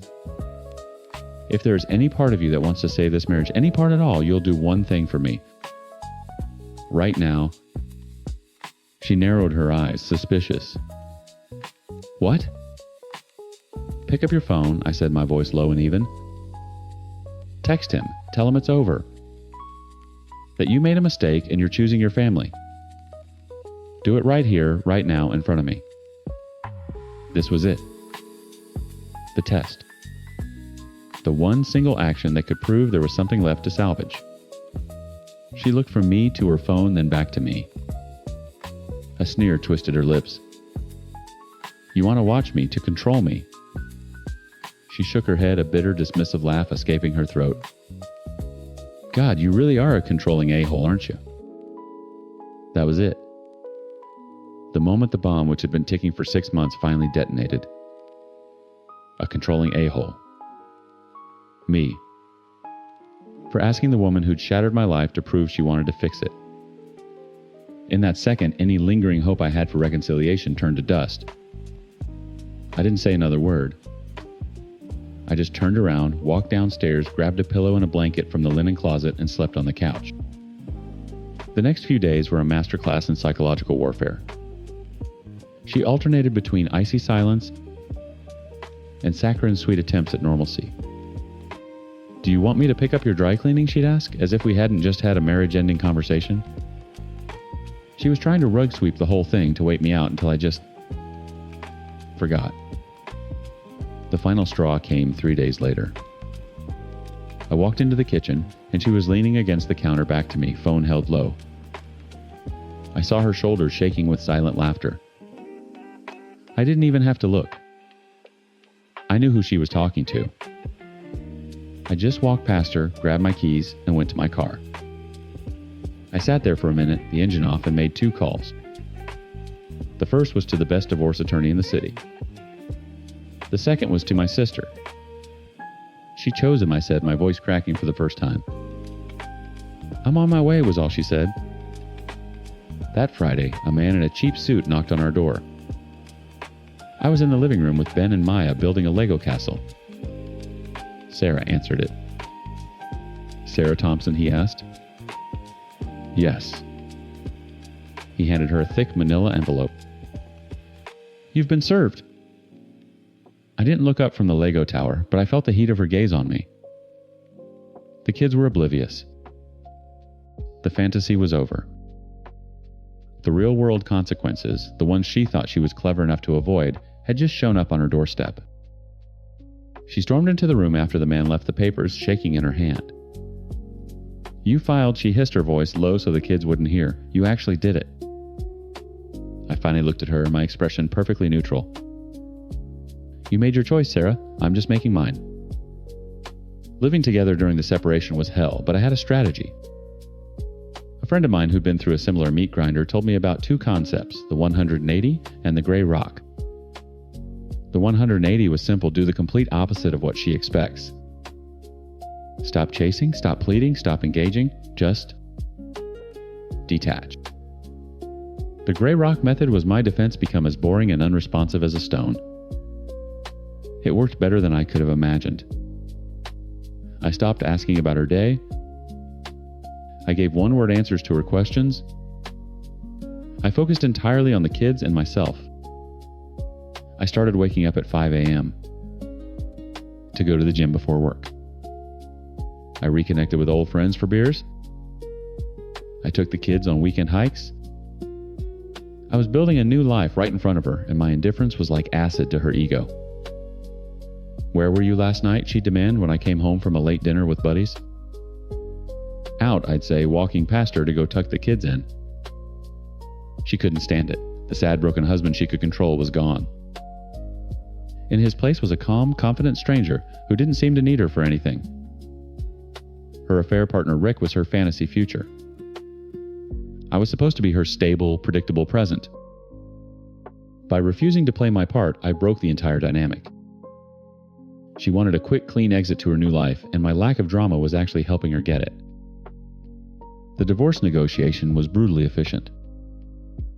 We sat across from each other in a sterile conference room. I agreed to everything standard 50/50 custody, a fair division of assets.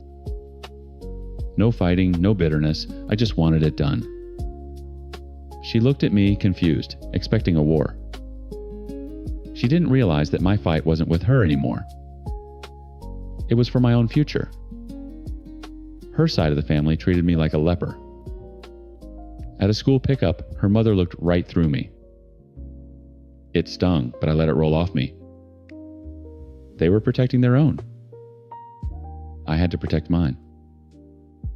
The day the divorce was finalized, I felt a lightness I hadn't felt in years. 2 weeks later, I closed on a small house 10 minutes away from our old one. It was a bachelor pad, but it was my sanctuary. The first thing I did was set up Ben and Maya's rooms, exactly how they wanted them. Ben got a space-themed room with glow-in-the-dark stars. Maya got a reading nook piled high with pillows. This was their home too. For myself, I bought a new grill, a comfortable couch, and a ridiculously large TV. I filled the silence with music she always hated. I worked out relentlessly, the physical pain, a welcome distraction from the emotional kind. I got a promotion at work. I started seeing a therapist who helped me understand that her betrayal was a reflection of her character, not my worth. About 6 months after I moved out, Sarah called. Hey, she said, her voice tentative. I was thinking, for the kids' sake, maybe we could try to be friends. I almost laughed. It wasn't for the kids. It was for her. She wanted my absolution. She wanted to be able to tell herself and Rick that we were all one big, happy, modern family. She wanted to erase the damage by pretending it didn't matter. "No, Sarah," I said, my voice calm but firm. "We're not friends. We can be polite. We can be respectful. We will be excellent co-parents. But we will never be friends. You don't get to be friends with the man whose life you blew up." I hung up. The boundary felt like a brick wall I had just finished building. The final piece of closure came unexpectedly. I was at a work conference and ran into a woman who used to be one of Sarah's closest friends from college. We caught up over drinks. After the third glass of wine, she looked at me with pity in her eyes. "I was so sad when I heard you two were splitting up," she said. "I always thought you were the one who finally tamed her. After what she did to that poor guy David her senior year, I never thought she'd cheat again." The air left my lungs. "David? What happened with David?" She clapped a hand over her mouth. "Oh my God. You didn't know she had a whole year-long thing with a married professor. It completely destroyed David when he found out." And there it was. It wasn't me. It wasn't the spark. It wasn't something I did or didn't do. This was who she was. It was a pattern, a flaw in her code that had nothing to do with me. Any last lingering shred of self-blame I held onto evaporated in that hotel bar. I went home that weekend and took the kids to the beach. As I watched them chase the waves, their laughter carrying on the wind, I felt a profound sense of peace. My old life was gone, burned to the ground. But I had walked out of the fire, and in its place, I was building something new. Something better. Something that was all mine. Story 11. I knew the call was trouble before I even answered. My mother's name flashed on the screen with the special ringtone I'd assigned her, the theme from Time's Jaws asterisk. "He's been arrested," she said, skipping the hello. Her voice was thin and reedy, stretched to its breaking point. I leaned back in my desk chair, staring at the lines of code on my monitor that were suddenly blurring together. "Okay. Arrested for what this time?" I asked, my own voice flat. It wasn't a question of times if times my brother-in-law Adam would end up in a jumpsuit, but times when times and for times what asterisk. "It's serious, Cheryl. Grand larceny. Racketeering. I don't understand all of it. They're saying 10 years. Minimum? 10 years. 4 kids. One sister who hadn't worked a real job since she'd met the guy. I did the math in my head and felt nothing. No shock, no pity. Just a dull, sinking sense of inevitability. Bethany is a complete wreck." Mom continued, her voice cracking. "She can't handle this alone. The kids are crying. The house is a disaster. Your father and I are on our way over there now. We need you. You need me for what I asked, already knowing the answer. We need you to step up. This is your family." The line went dead before I could respond. I dropped the phone onto my desk and stared at my apartment.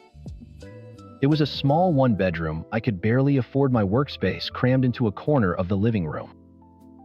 It was my sanctuary. Orderly, quiet, and blessedly free of chaos. The life I'd fought tooth and nail to build for myself 12 years younger and a world away from my sister Bethany. Bethany, who at 37 had made a career out of being Mrs. Adam. The bad boy Novak. She loved the thrill, the cash that came from his vending machine business that never seemed to involve actual vending machines. She'd rolled her eyes when I'd warned her, when I'd asked how she could bring children into that unstable world. "You're just a kid, Cheryl," she'd scoff. "You don't get it, he provides." Well, he was about to provide the state with a decade of free labor. An hour later, my own doorbell rang with the force of a battering ram. I opened it to find my parents on the welcome mat. their faces etched with a grim, righteous purpose. Dad's jaw was set like concrete. Mom's eyes were red-rimmed and furious. They pushed past me into my tiny living room. "Did you go to Bethany's?" I asked, closing the door. "We did." Dad said, his voice a low rumble. He surveyed my apartment with a look of distaste, as if my clean floors and organized bookshelves were a personal insult. "It's a madhouse. She's fallen to pieces. The children are running wild." "We have a solution," my mother announced, planting her hands on her hips. "We've decided. You'll take the kids." I actually laughed. A short, sharp bark of disbelief. "You've decided?" "Excuse me?" "Don't take that tone," Dad snapped. "This is a crisis." "It's the perfect arrangement," Mom barreled on her words, coming faster now, a practice speech. "You work from home. You have all this flexibility. Bethany can't manage them, and we're too old. You're young, you have the energy. They need stability, and you can give it to them." I stared at them, my brain struggling to process the sheer audacity. "I don't have flexibility. I have a job. A demanding 40-plus hours a week job as a software developer. I have project deadlines and video conferences. I can't do that while supervising 4 children under the age of 10. "Oh, stop being so dramatic," Mom said, waving a dismissive hand. "You sit at that little computer all day.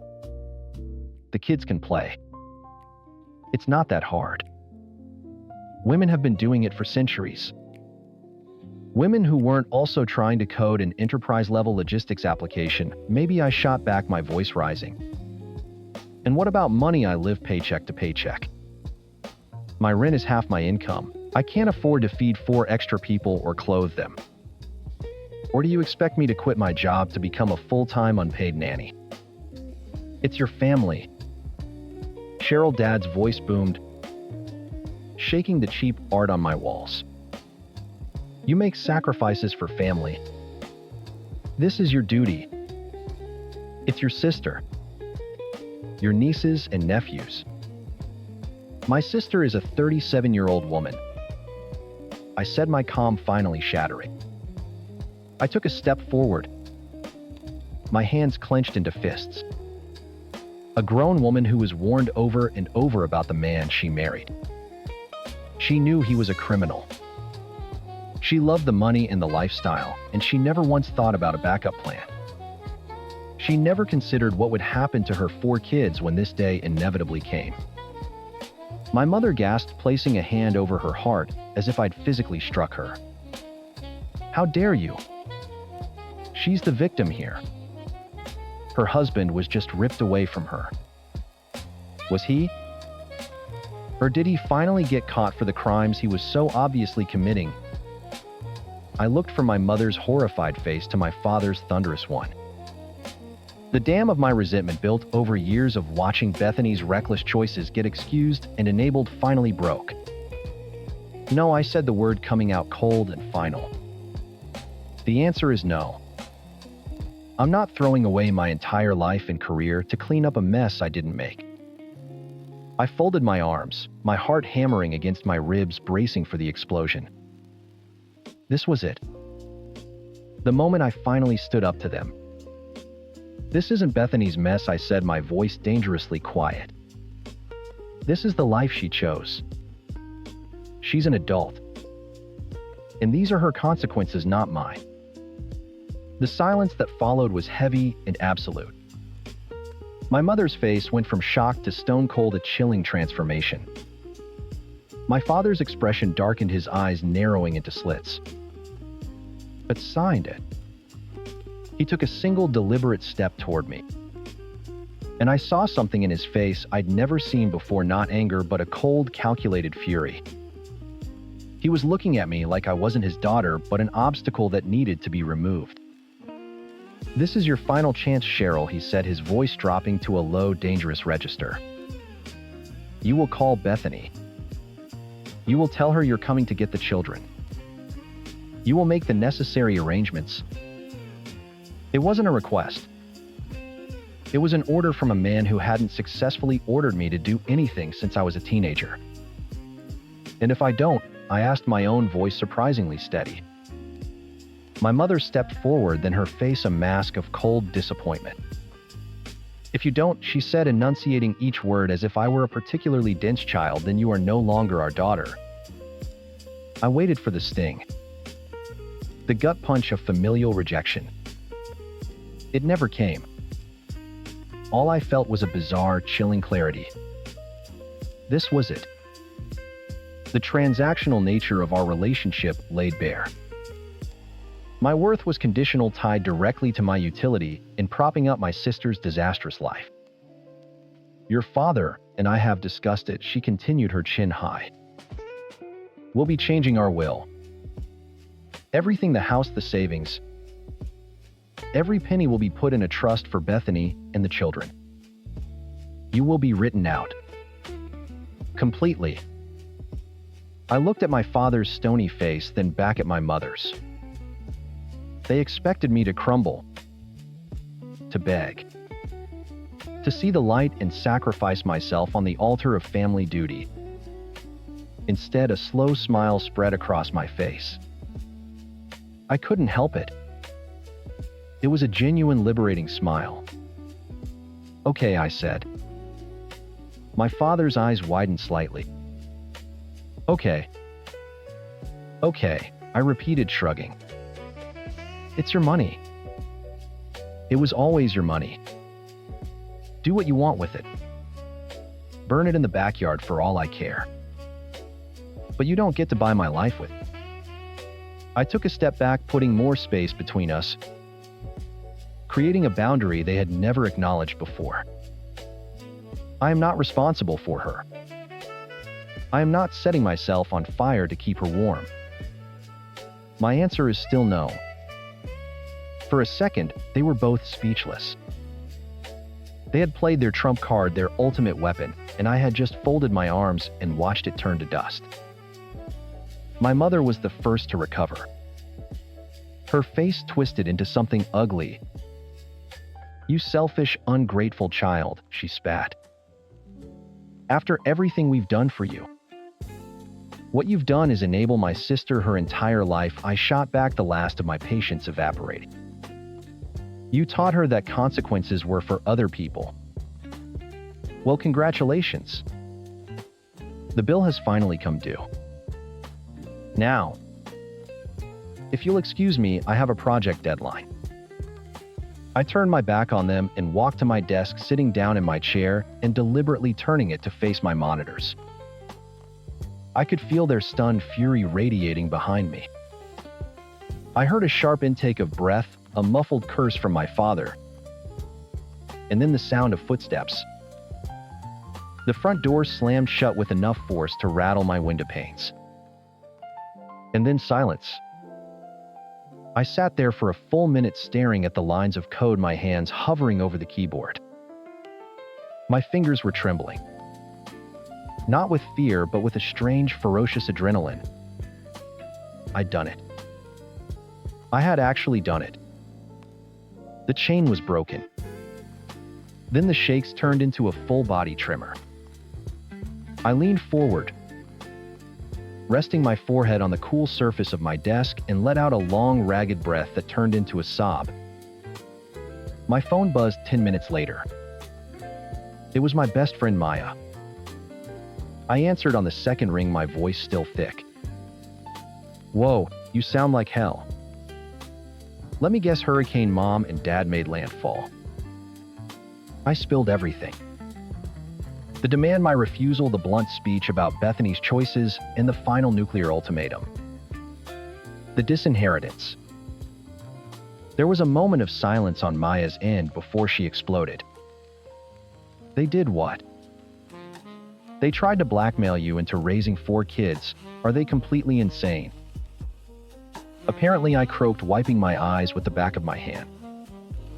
Cheryl, you listened to me, she said, her voice fierce. You did the absolute right thing.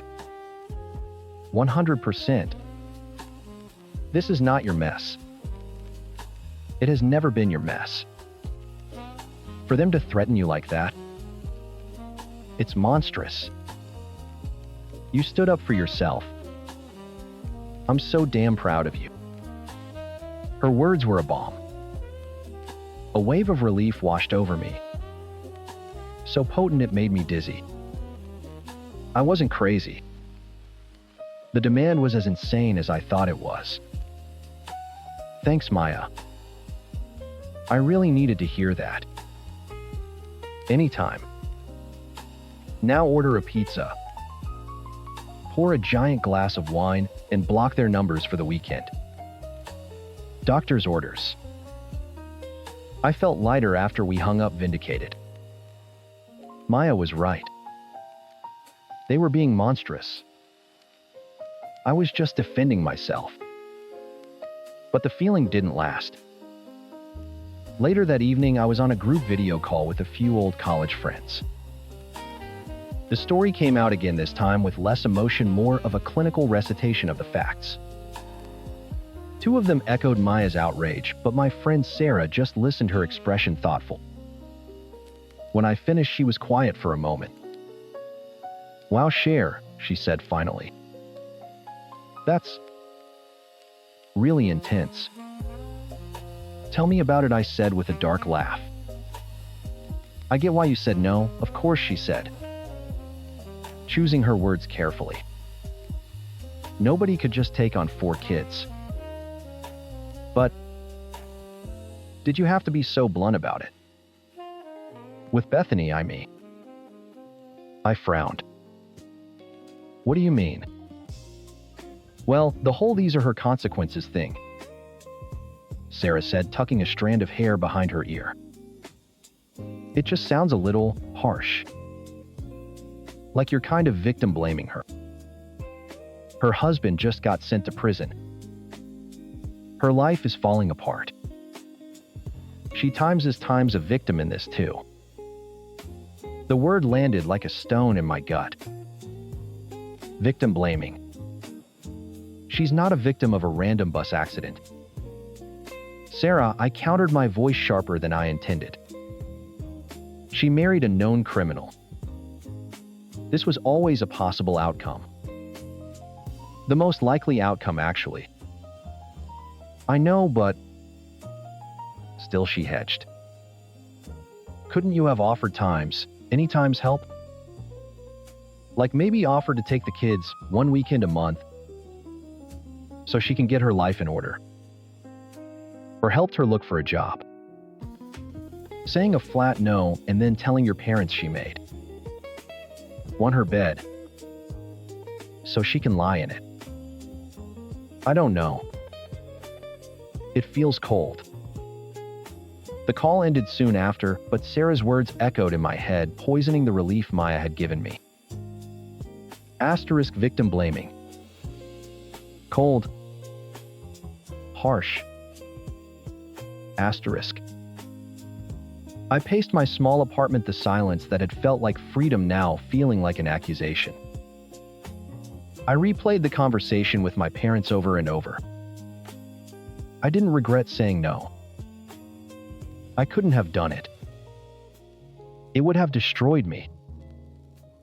But the times I'd said it. Had I been cruel, I'd spent my entire life watching Bethany get a pass for her reckless behavior while I was held to an impossible standard. The resentment was a living thing inside me. When it finally came out, it was raw and unforgiving. I hadn't just refused to help. I had passed judgment. I had explicitly stated that my sister deserved her misery. My friends were split. One side told me I was a badass who'd finally stood up to a toxic family. The other suggested I was a cold-hearted monster who kicked her sister when she was down. I sank onto my couch, phone in my hand, my thumb hovering over the keypad. I didn't know which was true anymore. I knew I couldn't raise those kids. But was I wrong for refusing to even try? Was I wrong for telling them the unvarnished brutal truth about my sister's own accountability? I started typing the words, pouring out a desperate message to the faceless strangers of the internet. I had to know. I just had to know if I was the villain in my own story.